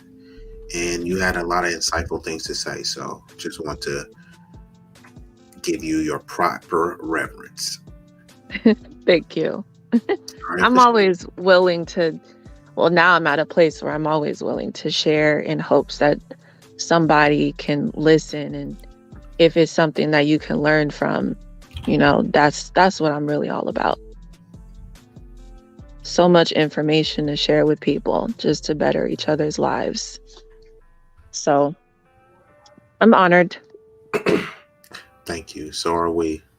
All right, Princess K. Definitely will be in touch. Later, family. All right. Have a good rest of the day, bye. Princess K. And All right. Thank you. Either man wanted to see the chart real quick again before Mr. Best rocks out. So we're talking about the overall topic is knowing when it's time to let them go. And I've already broken down that the them could be a person or thing. The them could be unproductive practices that you have, toxic habits that you have. The them could be people that are holding you down, people that are detrimental to your progress. And what we're talking about is how do we create and cultivate a good relationship. And we're investigating and exploring a litany of things that make a good relationship and things that we can kind of omit or let's just say revise. So we're about at number 8 and 9. So I'll just read through it real quick. Number 1, remembering the beginning times. 2, tell them what you need. Be clear about your desires. Be straightforward. Communicate your sentiments. Get to know your accomplice. Get to know your accomplice back to front. Forgive effectively. Accept their defects. And at number 9, listen. And actually, I'll even go to number 10 because Big Princess K said, take yourself on dates. And number 10 is go on dates. So I didn't know M3 or Mr. Best, whoever wanted to pick it up from there. We're all the way down at number 10. So we'll probably at least get to at least like 15, 20 of these things before we get out of here. That will get through the whole list because each one sparks a very meaningful discussion. But yeah, so from 7 to 10, y'all can pick it up. I just want to build on a lot of things that everybody was saying. Go ahead. And I think that a big component of life, and this is what helped me to change, is that, and what made it more easier for me to forgive was a few things. I think one is just me tasting death, me being on the hospital bed, tasting death. You know what I'm saying? Because when I tasted death, it gave me a humble view of myself and of others. You know what I mean? Because there's a lot of things that people did to me that some people may deem unforgivable, or did the family that people may seem unforgivable. When you taste death and it's right there on your doorstep and you survive that, it brings you clarity. It brings you structure. It brings you peace. You know what I'm saying? So that's what allows me to do the things that I do. You know what I mean? So, and that's why I'm at the place where I'm at. And it wasn't easy getting here. It was definitely hard. It was definitely a process. You know what I mean? So that's a big thing. That's the biggest lesson that I learned from it. And a lot of times what I've noticed too is that there are two different types of people who, you know, if we're gonna talk about religion, or we're talking about people who tell people to pray things away, or, you know, just forgive. There's two types of people that say that. One of them are religious people who, they don't really care. You know what I'm saying? They don't really care about our well-being. They don't care about who we are. They don't care about what's really going on with us. They're just trying to either just self-medicate really quickly, or hopefully they're just trying to, you know, they don't really want to handle the situation, or don't know how to handle the situation, so they just tell you to pray it away. Or there's people where that's the only thing they know how to say is pray it away, right? Is the read scripture. That's the only thing that they know, because they don't have that experience. So some people don't care, some people do care, some people don't know. You know what I'm saying? And I would say just base it on their character, base it on, you know what I mean, the things that they've done for you, or the things that they have attempted to do. You know what I mean? Because people aren't perfect. I think when we look at people who go to church or who go to different things, and I know I've done this, I've looked at them as if they have to be perfect, knowing damn well I wasn't perfect. You know what I mean? So I think that's what made the hugest impact on me. You know what I mean? I had to see that my imperfections was real, and I had to see that their imperfections was real too. It didn't make what they did okay. It didn't make what they did, you know what I mean, agreeable. But I had to see that they were just as flawed as I was. You know what I mean? So, you know, that's what really impacted me, is tasting death. And once you taste it more than once, it humbles you. It definitely humbles you. So he said, what is 15 and 30? I don't know. You got to ask B-Eazy. So we can't see. Okay, 15 says resolve your battles, and 30 says laugh. Yeah. So, yeah. Yeah, that's what Edom and Princess K says, wow, Mr. Best. And she also says that is an event that will definitely change your perspective. And thank you so much for sharing, because tasting, experiencing death, you know, I've experienced a near-death experience from a different vantage point, you know, people that were basically trying to get your boy up out of here, you know, shooting bullets at me, amongst other things. But I managed to make it out, you know, alive and still prospering and flourishing. So sometimes we do take things for granted, people for granted, small moments. So I definitely need to do a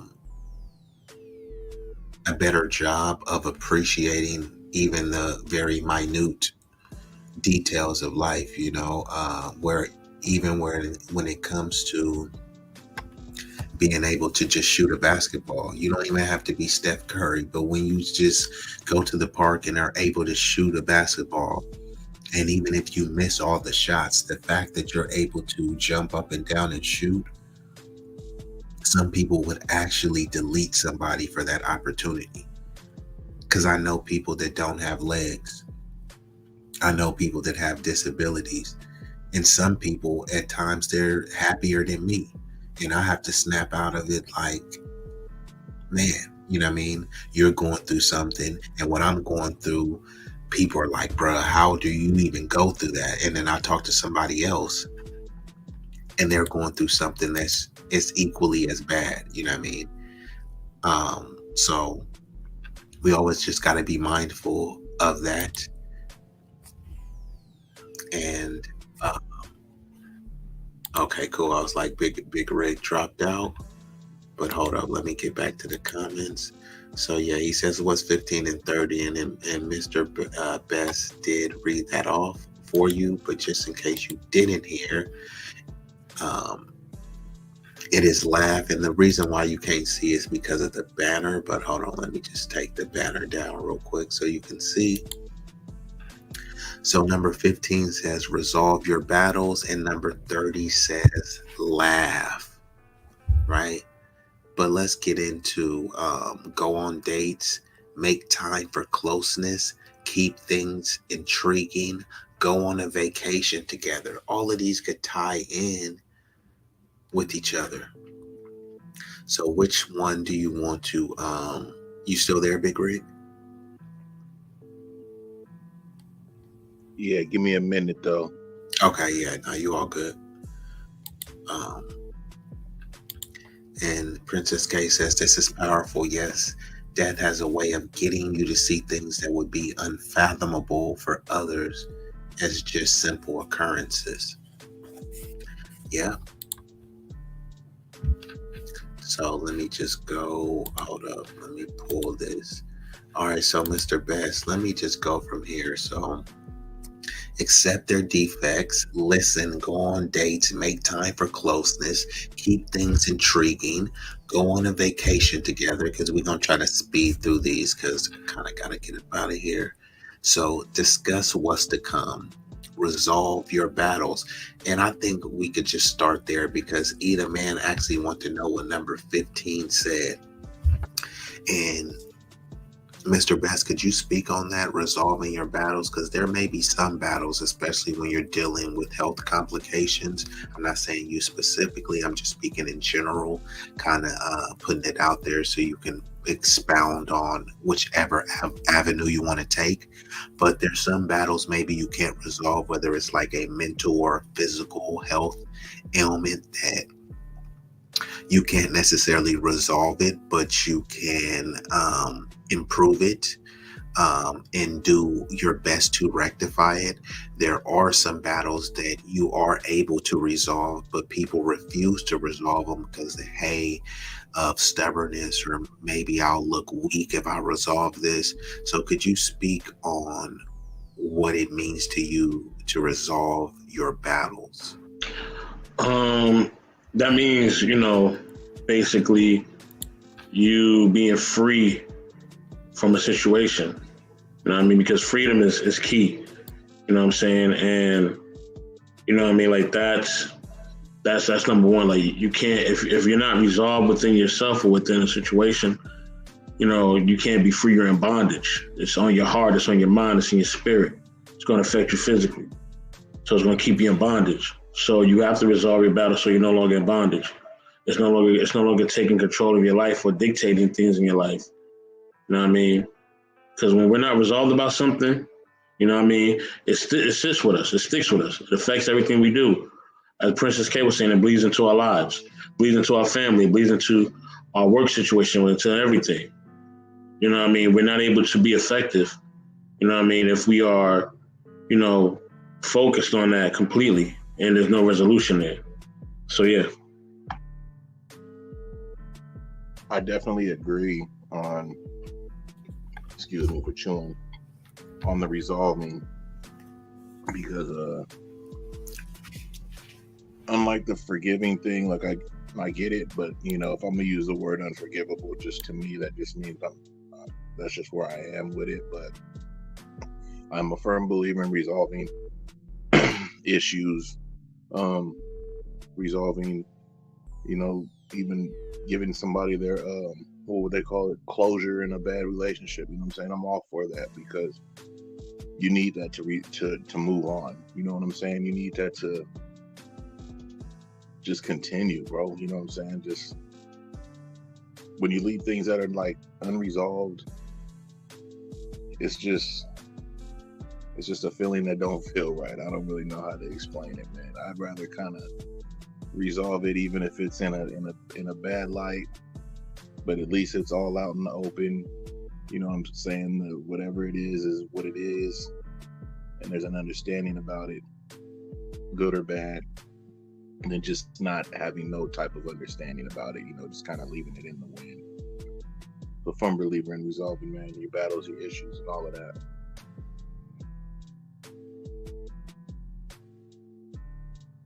All right, cool. Thanks, Big Rig. And I'm coming right back to you because we were at number 15. So 16 is accept you won't see eye to eye on everything. Speak on that, Big Rig.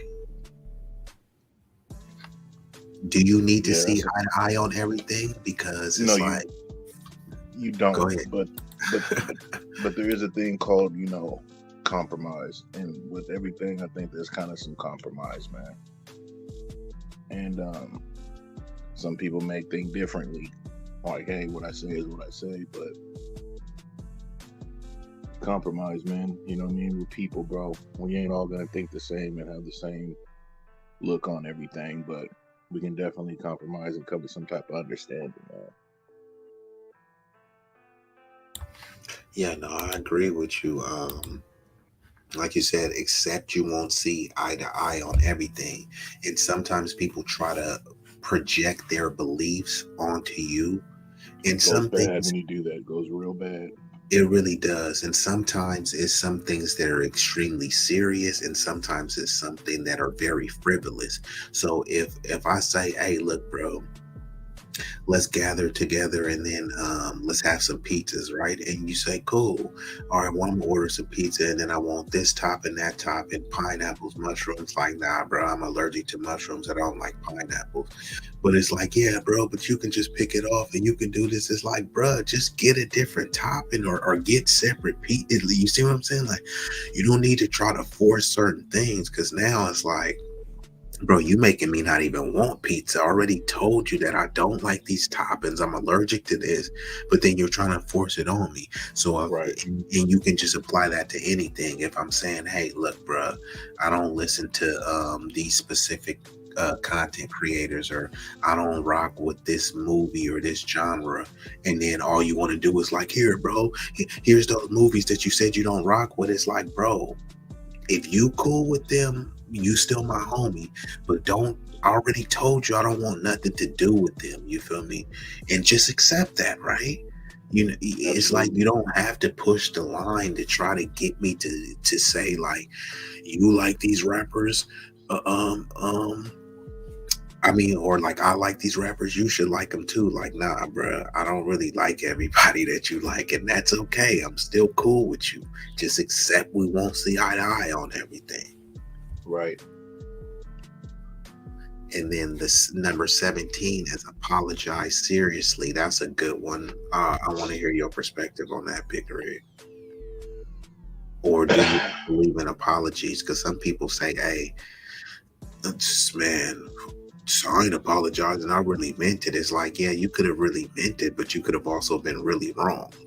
So I believe in apologies, but I also believe that people, you know, there's people out there that are liars, and that's what they do. You know, they lie, and they're good at it.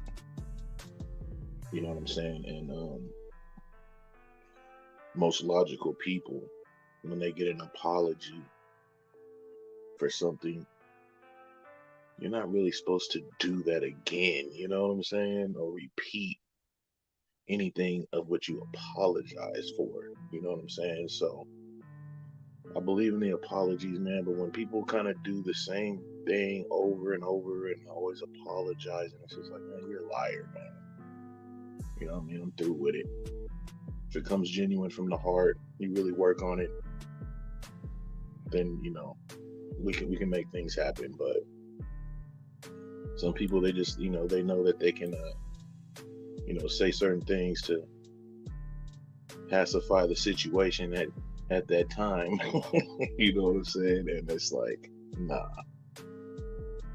And then you start really having an issue with that person, and now you don't want to listen to anything they say. And then sometimes they may have a genuine apology, and you just think it's shit.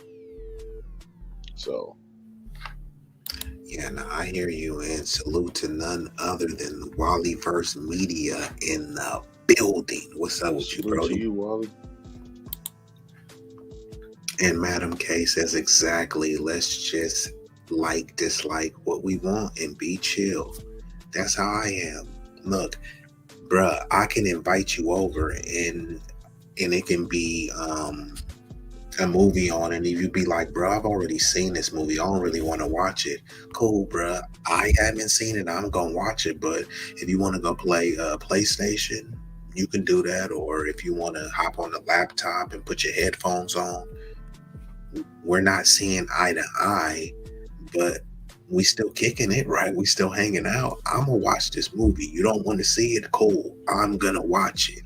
You put some options out there and compromise with him. It ain't like, hey, bro, we just gonna watch this, bro. That's what it is. Correct. Yeah.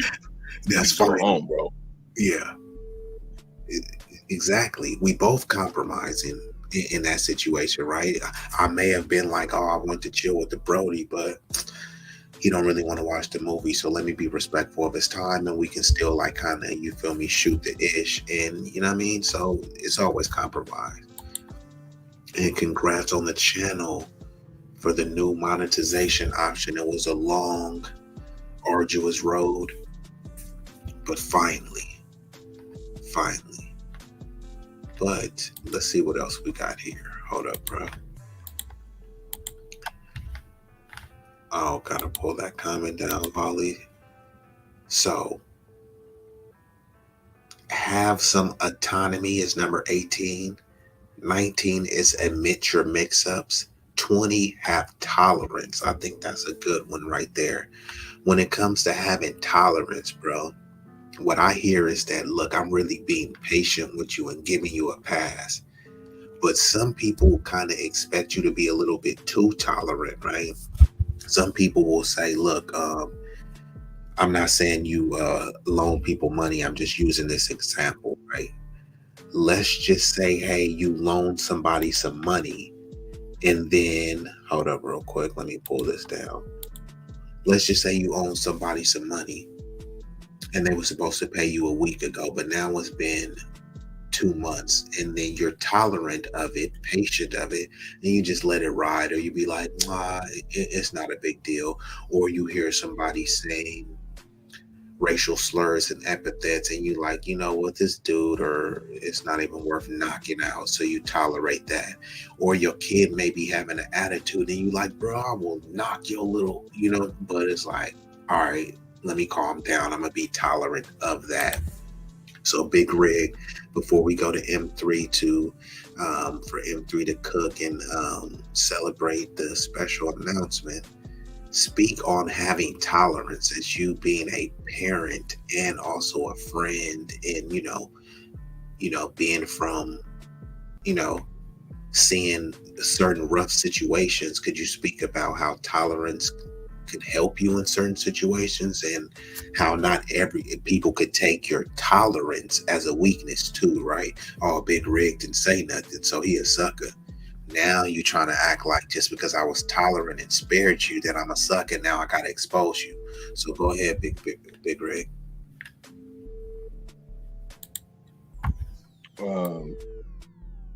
I'm very tolerant. Maybe I can be a little bit too tolerant. I watch how certain men move when they're disciplined, and I try to move more disciplined myself, because I kind of used to be a little bit hot-headed and just be a little stupid, you know what I'm saying? Not bad or nothing, but just a little stupid, So, I run my household, hands off. You know what I'm saying? No hands on in my household. I'm not spanking kids. For one, I'm too damn big, so if I hit my son or something, they're gonna fly across the room or some other shit, I feel all bad. You know what I'm saying? Because 9 times out of 10, when you spanking your kids, man, you kind of doing it for yourself. You know what I'm saying? You're letting out anger at yourself. You know what I'm saying? So sometimes you may not control the little power you think you may be hitting your kid with. You know what I'm saying? So, but yeah. And then when it comes to a relationship, I think I'm really tolerant too, man. I'm more the type. I'm not the type that'll, what we say, a handcuff. You feel me? I don't believe in that. If a woman gonna act up, I'm not gonna stress myself out. You know what I'm saying? Thinking what she could be doing or all that. I'm gonna let them just go ahead and do their thing, and it's gonna come to light. So I think I'm real tolerant with that. You know what I'm saying? Because most they may think, oh, it's stupid. He don't know. He's stupid. He's silly. Whoop. Nah, you stupid. You the silly one. You know what I'm saying? You think the game is all, you know what I'm saying, on the go for yourself, you know what I'm saying? But you really digging a hole for yourself, you know what I mean? Some cats, they jump up and lose their temper and all that type, you know what I'm saying? And then they want to put their hands on a hutch, it's like, there's no need for all that type of energy, man. So I'm just real tolerant, bro. So I'm a believer in that, and I hope, my son sees that in me, that, I am kind of disciplined, you feel me? And he kind of uses that himself because, he's a young dude, and I could see him being a little aggressive, and we never really had a situation where, he had to kind of spout off to me and get all crazy or anything. But, even if that was the case, my mouthpiece is real strong, you know what I'm saying? And I would turn that around real fast, you know what I'm saying? Because there's got to be respect, bro. That's number one. Parents and friends and shit, there's a big difference. So you got to make sure that's always in line. So, yeah, that's where I'm at with that. The show, that's Big Red. Go ahead, M3. You on mute. Can you guys hear me now? Yep. Yeah, man, I ain't gonna stay too long, man. I just came back up here, man, because I see that, E-Man, man, was like the first to pretty much drop a piece on the super chat. So definitely, my brother, salutes to you, E-Man. Thank you for the first to ever drop in a super chat on a monetized live stream. So hey, I thought I did see that in the that little money sign, bro. So that's what that mean, bro? Yeah. I just kind of like snuck it under there. You know what I mean? Like, maybe we might have like a real monetization party, but it just, hey, we made it. We put the work into it. And they gave you the official. They gave you the official word, huh? Yeah. After being rejected 4 times in a row, so I had a contingency plan to try to show some type of proof. Overall, YouTube just wanted to know why we kept producing like a lot of content like back to back, and they just needed some type of proven evidence. So once I was able to provide that, it was cool. They gave us a green light. That's what's up, bro. I'm going to personally read this real quick because he says, congratulations on getting monetized. I just saw that. Keep cooking up over there. You guys have a unique show. I'm looking forward to seeing you grow. And honestly, bro, that's what it's all about, man, as a team.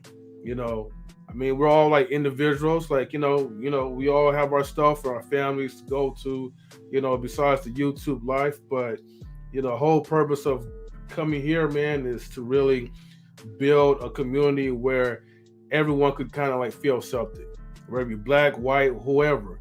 So, thank you again for the super chat. And, I just encourage everybody to keep supporting content creators like B-Eazy, Big Rig Slaps, Intellectual SoapBox, and many more, man, that's really trying to put something good up there.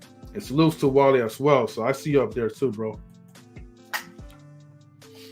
Matter of fact, let me ask you one of the questions before I head out, B-Eazy. What you want me to talk about? All right, cool. Just give me 1 second. Let me just pull that up real quick. But yeah, once again, I did give Eda Man a shout out for being the first contributing, let's say, what do they call that? Super chats? The first super chatter, right? Okay. Mm-hmm. So He was super chatting it up. exactly. So let's celebration. Hey. Monetize.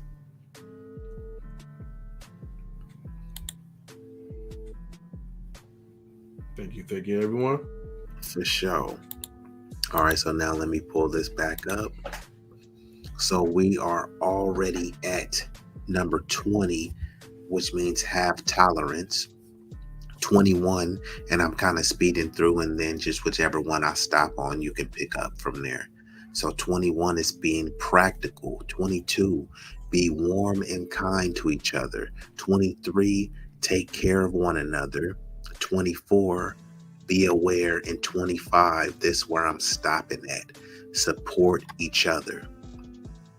Okay. Could you speak on the importance of how supporting each other builds good relationships? Definitely, I would definitely love to expound on that. Look, man, as content creators like you and I, Riggs, and everyone else that I mentioned, and I know we have like a hell of a team behind the scenes, like of knowledge relationships. Part of like just growing like a community is making sure that every content creator, no matter who they are, feels like the support that is needed. And anything that we could do in our part to help support, whether if it's even a donation or donating our time. And sometimes our time could be just even more simple than putting out donations. It could just be, look, share the video. We have multiple social media sources. Like, we don't have to just kind of limit to like YouTube. We could share it to Facebook. We could share it to our Instagram. Just put the word out there. Because here's the thing.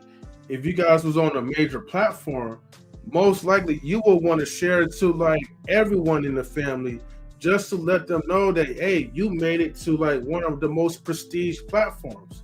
But guess what? All the little people is going to continue to keep sharing those major platforms because they actually find value on being present on stage on their platform. So that's the same way that we have to kind of extend the prestige level and the enthusiasm for even smaller content creators, whether if they're monetized or not. It's all about trying to build that community and that brother and sisterhood. Well, I just say familyhood. The community of people, so that way no one feels left behind, and everyone could feel their improvement to grow. Stay motivated.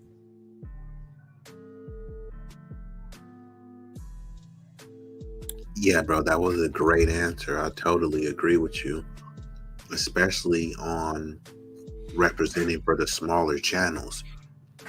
That's why people say you wasn't shooting with me in the gym, or when people say, man, like, why didn't your album do better numbers? And it's like, did you buy my album? Like, no. Well, there's an answer. It's a bunch of dudes like you saying they support me, coming up and saying, man, why don't you have more subscribers? Are you subscribed to me? No, I support you. Why aren't you subscribed? Man, I'm gonna do it when I get home. All right, cool. You home now, you subscribe. Oh, bro, I gotta cook dinner for the kids. All right, cool. The kids in bed now, you gonna subscribe? Oh, my bad, bro, I gotta watch a Netflix show. You see what I'm saying? But then if it's a celebrity, you know everything about them. You subscribe to all of their channels, all of their apps, support all of their products when you know that they don't even need your support. But I might actually really need your support, and you saying that, hey, you love me and I'm your brother and your friend. Bruh, you'll give Starbucks $20, but you won't even send me $5? I'm not a charity case or anything. Starbucks is not going to do anything to entertain you. Starbucks is not going to let you vent to them. You can't call Starbucks late at night. Starbucks won't help defend you and fight somebody with you.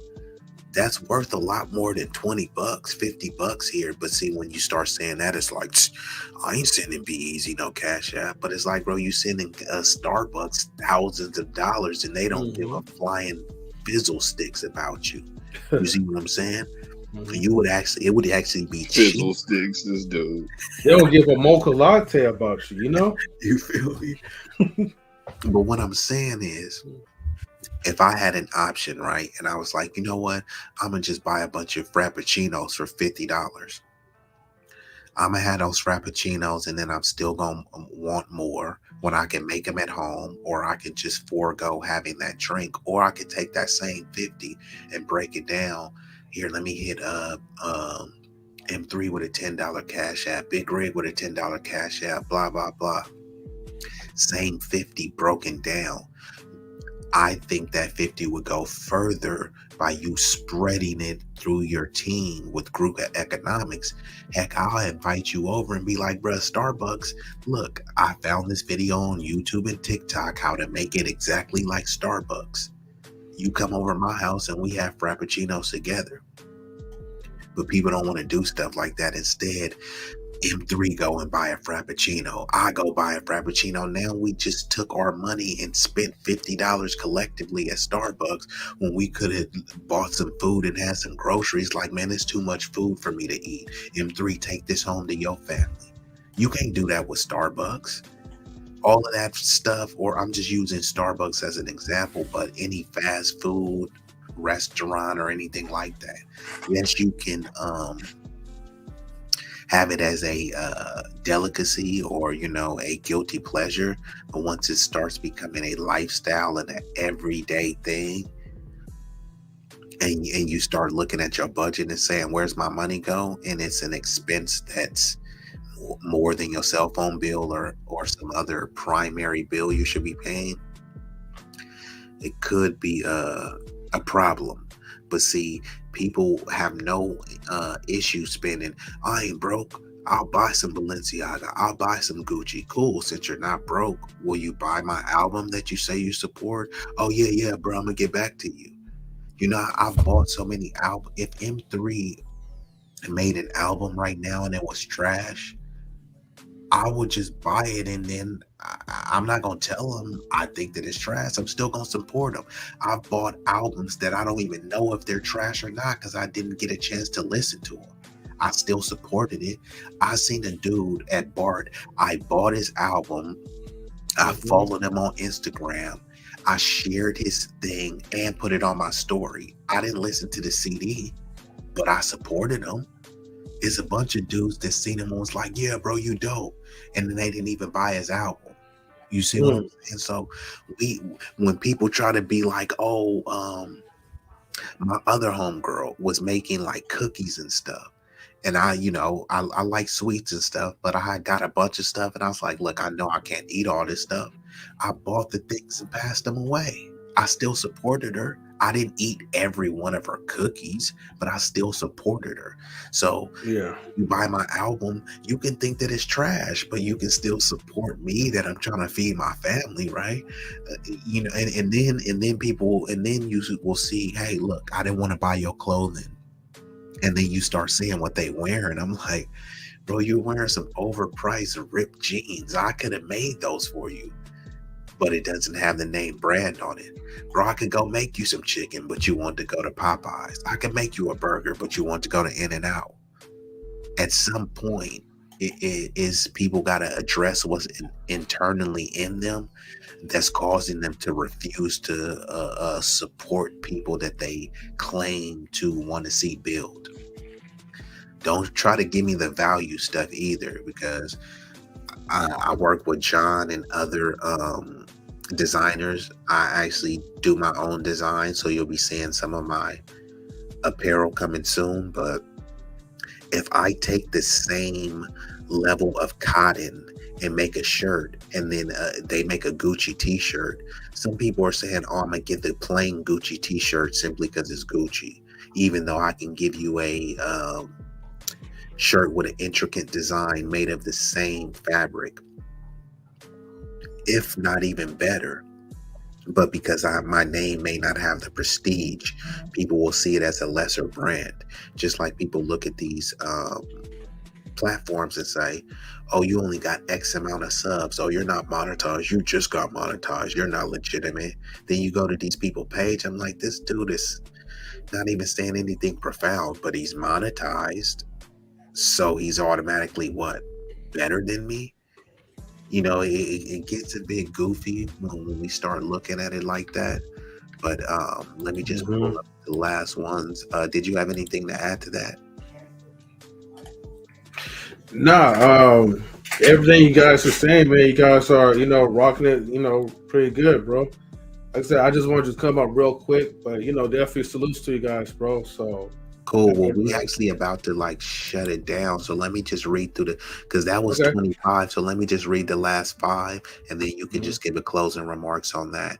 So we spoke on the support each other. So then there's spend significant time together, keep checking in, be steadfast, make sacrifices, and laugh. So you can touch on any one of those or a combination of all of them and kind of tie it into your closing remarks. Then after that, we gonna get up out of here. Excuse me. If you guys are so basically, like, if we summarize all this, if you're really close, like, to the people you love, like your friends, your family, check-ins to me should be required, but it should be coming from the heart. If you're really that close, I mean, ain't no teeth that need to be pulled. Like, you don't have to force me to want to check on you guys. I want to just do that for the heart of it. Just make sure that everyone is okay, and people are living their lives accordingly. The other ones, you might have to put that up again because I kind of forgot the last 2. All right, hold up. Spend significant time together. Keep checking in. Be steadfast. Make sacrifices and laugh. Well, they do say laughter is the best medicine, but yeah, fact. Making sacrifices correlates with spending a significant amount of time with each other because you're investing into the relationship with the people that's around you. So, not a lot of people are going to be fortunate, right, to acquire a person's time, but when that person is like, he or she or whatever is giving their time to you, I feel like people just need to appreciate that and never take that for granted.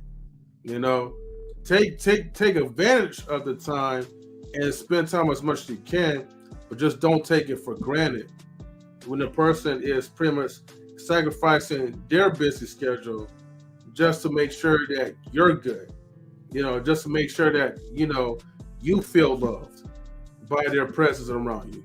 And I'm not saying that to be like, as a condescending or cocky type of way, but I think people need to really see the value when people are actually giving their time up, because they could do something else. They don't really have to kind of go or drive or, go out their way to see them. But I feel like if that's what friends and, close like relationships are for, then people are naturally going to do that based off of love. Yep, I agree with you. So, Big Rig, do you got any closing remarks so we can get about this thing? Shit, just another good stream, bro. I think there was a lot of good information. Definitely some dope stories bro put out there. Appreciate Princess K, man. She did it again. She comes through kind of powerful, man, at times, man. She don't even know it, but she comes with it, bro. But definitely a dope stream, man. Shout out to M3, the whole knowledge and relationships, man. That's dope, man. I'm glad y'all got that. From day one, man, when I first seen y'all, I shot you that DM and you hit me back with like, hey, bro, can I put this on my front page, man? Whoop-de-whoop. It inspired. Whoop-de-whoop. I was like, man, do your thing, bro. Seen the greatness already in y'all. You feel me? So just continue to be great, man. Hey, man, it just wait. Am I not muted? See, yeah, it just continues to be like better, man, with you in it, Riggs. And actually, damn, I don't know how I cannot pull that up, right? But till this day, I still got the I still like uploaded, still have the text that's uploaded into the channel. You know what I mean? And that was way before like you made a commitment to even join the team though. So I'm just blessed to like have you guys like to be a part of. It's somewhere in the community tab. I don't even know how to access to a computer, man. But, shout outs to you guys, man. For real. Yeah, cool. Yeah, this has definitely been a dope stream. So we definitely want to thank everybody for attending, especially the panelists that came through, Mr. Best, M3, none other than Big Rig Slaps, and the lovely Madam K, and B-Eazy Dat Dude in the building. So we got to give a shout out because we got these people that are coming in and showing immense amounts of love on the late night nocturnal activities vamp hour, and y'all still coming through, still supporting, because we're not gonna come and give y'all something that's super bootsy, something that's trashy. We're going to give you something that is always powerful, something that is creative, and something that you will enjoy. And the way we handle things over here is a lot different than what many people are used to. So some people are kind of caught off guard. They don't know whether to respond sensibly or whether for them to troll or whatever. But look, what I'm saying is, the things that me personally and the team has planned going forward is only going to just continue to ramp up. It's only going to get better and better. So I need to just give a well done and a congratulations on finally being monetized. Some people are saying, hey, I was monetized this quick and that quick. Well, slow and steady wins the race. And regardless of whenever it was done, YouTube has been pushing a line where things are not so cut and dry. They kind of make you jump through hoops. They kind of make you show how adamant and how serious you are about your commitment to YouTube, because all they want to do is extract resources from you. But hey, you got to get your head in the game and figure out how you can extract the resources from YouTube, how you don't have all your marbles in this one YouTube basket. And that's why people are considering Rumble and other outlets, even if you're on Clubhouse, Twitter, Facebook, Reddit, Discord. Use all of those tools. Telegram.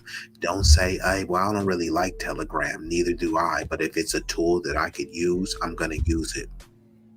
I don't really like being on Instagram like that. I actually preferred Facebook, but now I haven't been on Facebook in over a year plus. You know what I mean? But when I go back on there, I'm going to still use it as a tool. I'm not just going to let my page die. I got like over 5,000 friends, and bro, my page was super active, bro. I should have monetized it, but I didn't know all of the intricacies. I've had like hundreds of thousands of views on my Facebook page, but I never really cared about it. But I'm still going to use it as a resource and a tool.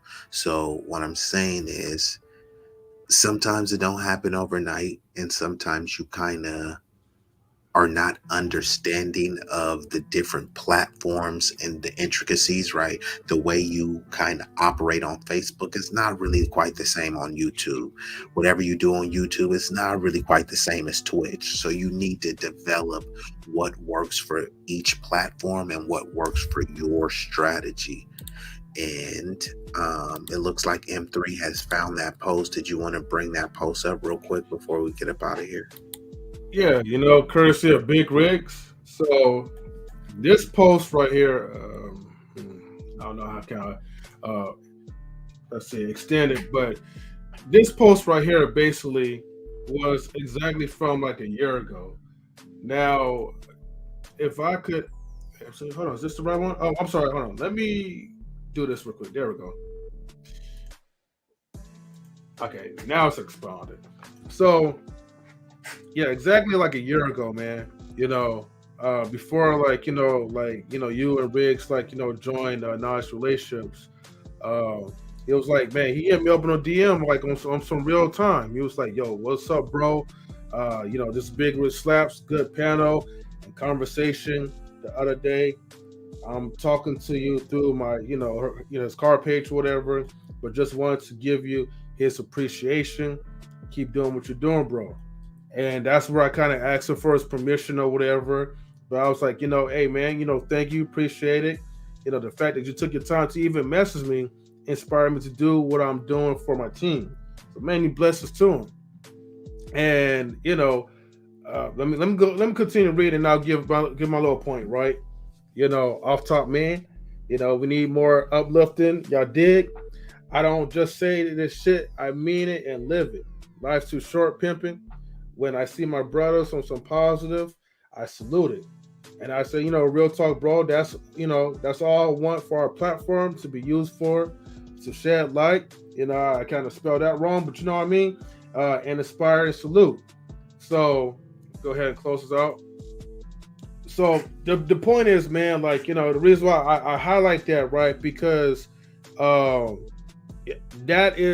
was part of my driven motivation, and at that time, hell, we wasn't even at 1,000. We was at maybe 500 subs at the time. So it just the fact that somebody took the time to really send a message to you. I don't forget that type of stuff. You know what I mean? And I keep it on the community tab because those are humble beginnings. It goes back to number one. Do you remember, pretty much? Remembering the good times, as opposed to the bad. And sometimes it could be right. detrimental, but you know what I mean? I was gonna take it back, right? But in moments like this, it does help keep a person going because it brings the faith and the ability to continue to do what he's to do what they're doing, pretty much. Not just for myself, but for other people that actually believe in me, even if maybe there's pivotal moments or times where I don't believe in myself. So, in other words, man, I do it for everybody, man. I don't do it for myself. I do it for the team, and I do it for the people who's watching us. So, salute to you guys. For sure, man. And hopefully he watches on the replay, because this John Sin Different is over here trolling me, talking about, he says I was being corny because I found when I pulled up the bass, Princess K broke in the church. So salute to Sin Different over there, sneak this, and I'm still waiting on my hoodie too. So you never got the hoodie, bro. You still waiting on that fucking hoodie? Come on, John. You got to do better than that, bro. Bro, hey, M3, wasn't we just talking? Hold on, do I have to again? Wasn't we just literally just talking about the support and supporting your own and stuff? I bet if it was, he gonna give you a hoodie in summertime. But what year though? Yeah, that is true. Yeah, 2024, I guess. But it's all good, Yeah. But shout out to John, bro. We're just best friends, Yeah, John delivers different. Mm-hmm. John doesn't deliver at all. Make sacrifice. Keep checking in. I guess I just gotta keep checking in, and maybe he'll get it. Oh, number 25. Support each other. I'm trying to support you, but bring my hoodie, bro. But go check the Brody out. And yeah, bro, this has been a very, very dope stream, extremely powerful. And we're gonna be back at you. Make sure you subscribe to the Knowledge and Relationships platform. Not only that, hit the notification bell and check out everybody's individual platform. M3 TV News, Big Rig Slaps, B-Eazy Dat Dude, the Intellectual SoapBox. And I can't name everybody page. But if you come over on Knowledge and Relationships, if you look in the description, if I'm not mistaken, M3, did you put the Instagrams in the description? Yeah, all your Instagrams is in the description. Some like the IGs, if not updated, still like at the ending credits. But yeah, everything is in the description. Everything that you need to know. I don't think I have like the YouTube channels up there, but I do have certain like pages though. Okay, you can go to like your Instagram and just holler at you guys. Okay, cool. So that's at least the way that you can do that, because I know sometimes, people are looking to try to get in contact with the panelists, or to even do like Big Rig did, how somebody may want to just say, "Hey, look, bro, I appreciate that panel, so thank you," and some people, they want to do it, but they may not have the email, or they may not have the accessibility to do that. So we want to just make sure that y'all can hit us up, and feel free to hit us up in the comments. We'll definitely spark a conversation in the comments. So after the video, leave a comment. And I tell people, look, even an emoji is a powerful comment. I would prefer you say something and use your words, but if you use a fire emoji, I'm good with that. You put a fist up, drop 100. They got all of these emojis that you can use, and I'm all for all of them, because that is still engagement, and it still will contribute to the algorithm. And not only are you going to leave a comment, we're going to respond to each comment and show you how much we appreciate it. It's not just, hey, I see the comment and I acknowledge it. I'm acknowledging the comment, and I'm engaging with the comment, because we don't want to just, hey, you like the product or the content and move forward. We want to build and maintain a rapport so that we can have fruitful and meaningful bonds, connections going forward. So what I'm gonna do is, I got some crazy visuals, bro, but I just been so pressed for time, I haven't had to. And M3, you know how I had before the intermissions, I have the other intermission, but I'm just going to remix the audio, and then I have another one that I'm cooking up, because I know there was an audio. Something like audio issues or something? Correct, in terms of the YouTube's copyright claims. Yeah, correct, exactly. Yeah. So yeah, all is good. The footage was still okay. It's just the specific audio that was used. So yeah, all I just gotta do is tweak that. Actually, I gotta see if I still even have that one, because I got so many files. I do, but you know how it is. But it looks like we're going to go ahead and shut this one down. I'm going to run a couple of visuals, so stay tuned, and then we will be out of here. Yeah, B-Eazy. If you have like any like super chat, like, visuals, that would be great as well too.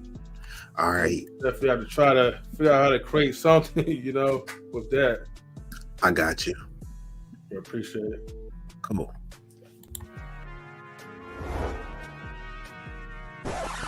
Easily rig.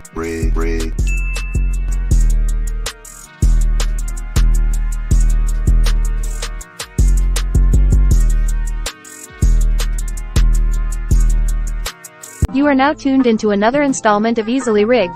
This broadcast will be uncompromising, unfiltered, uncut, and unrehearsed. Your support for the program is immeasurable. Thanks to everyone that has contributed to our growth. You are appreciated. B-Eazy Dat Dude, Big Rig Slaps, two of the dopest to ever do it. You feel me? Put some respect on their name. Enjoy the broadcast.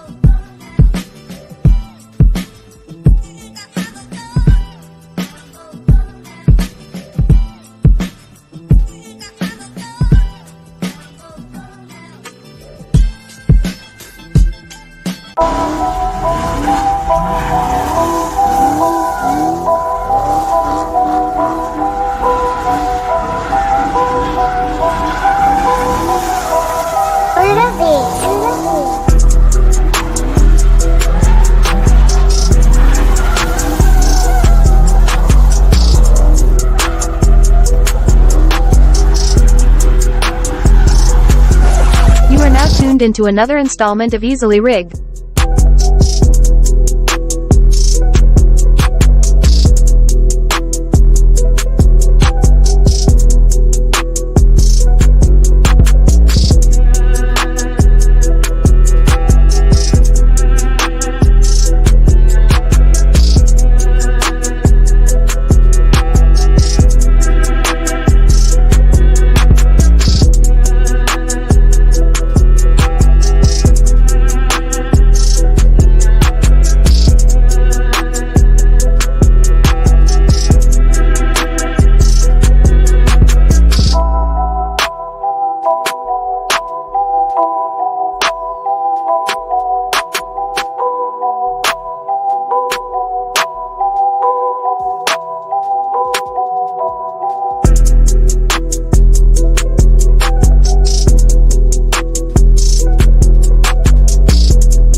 B-Eazy Dat Dude, Big Rig slaps 2 of the dopest to ever do it, you feel me? Put some respect on their name.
This promethazine got me leaning like a choco in the club. I'm 20 deep. I don't be riding solo. Pull some bad they vanilla and cocoa. They wanna take some photos when we kick it out in Soho. Chicks is showing tits and popping pussy for my promo. Told them like juvenile, baby, moving for me slow-mo. Then I'm right back to the block, cause I keep getting modo. I be flipping, not shrinking. I don't give a fuck about no. This nigga name ain't D-Lo, but these bitches stacking this ring forever be my stilo. This is B-Eazy Dat Dude. In the trap making packs move. If I ever go broke, then I'm about to pull a move. Since a nigga healthy, I don't even gotta worry. With my some Fiji, tandoori and chicken curry, that isn't as really indie. My game international, I design my own clothes, so I be always looking fashionable. Here's a couple facts about me that y'all didn't know. Some of y'all be getting bread, but I be getting bigger, dog. I got bigger than the whole.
challenging relationships.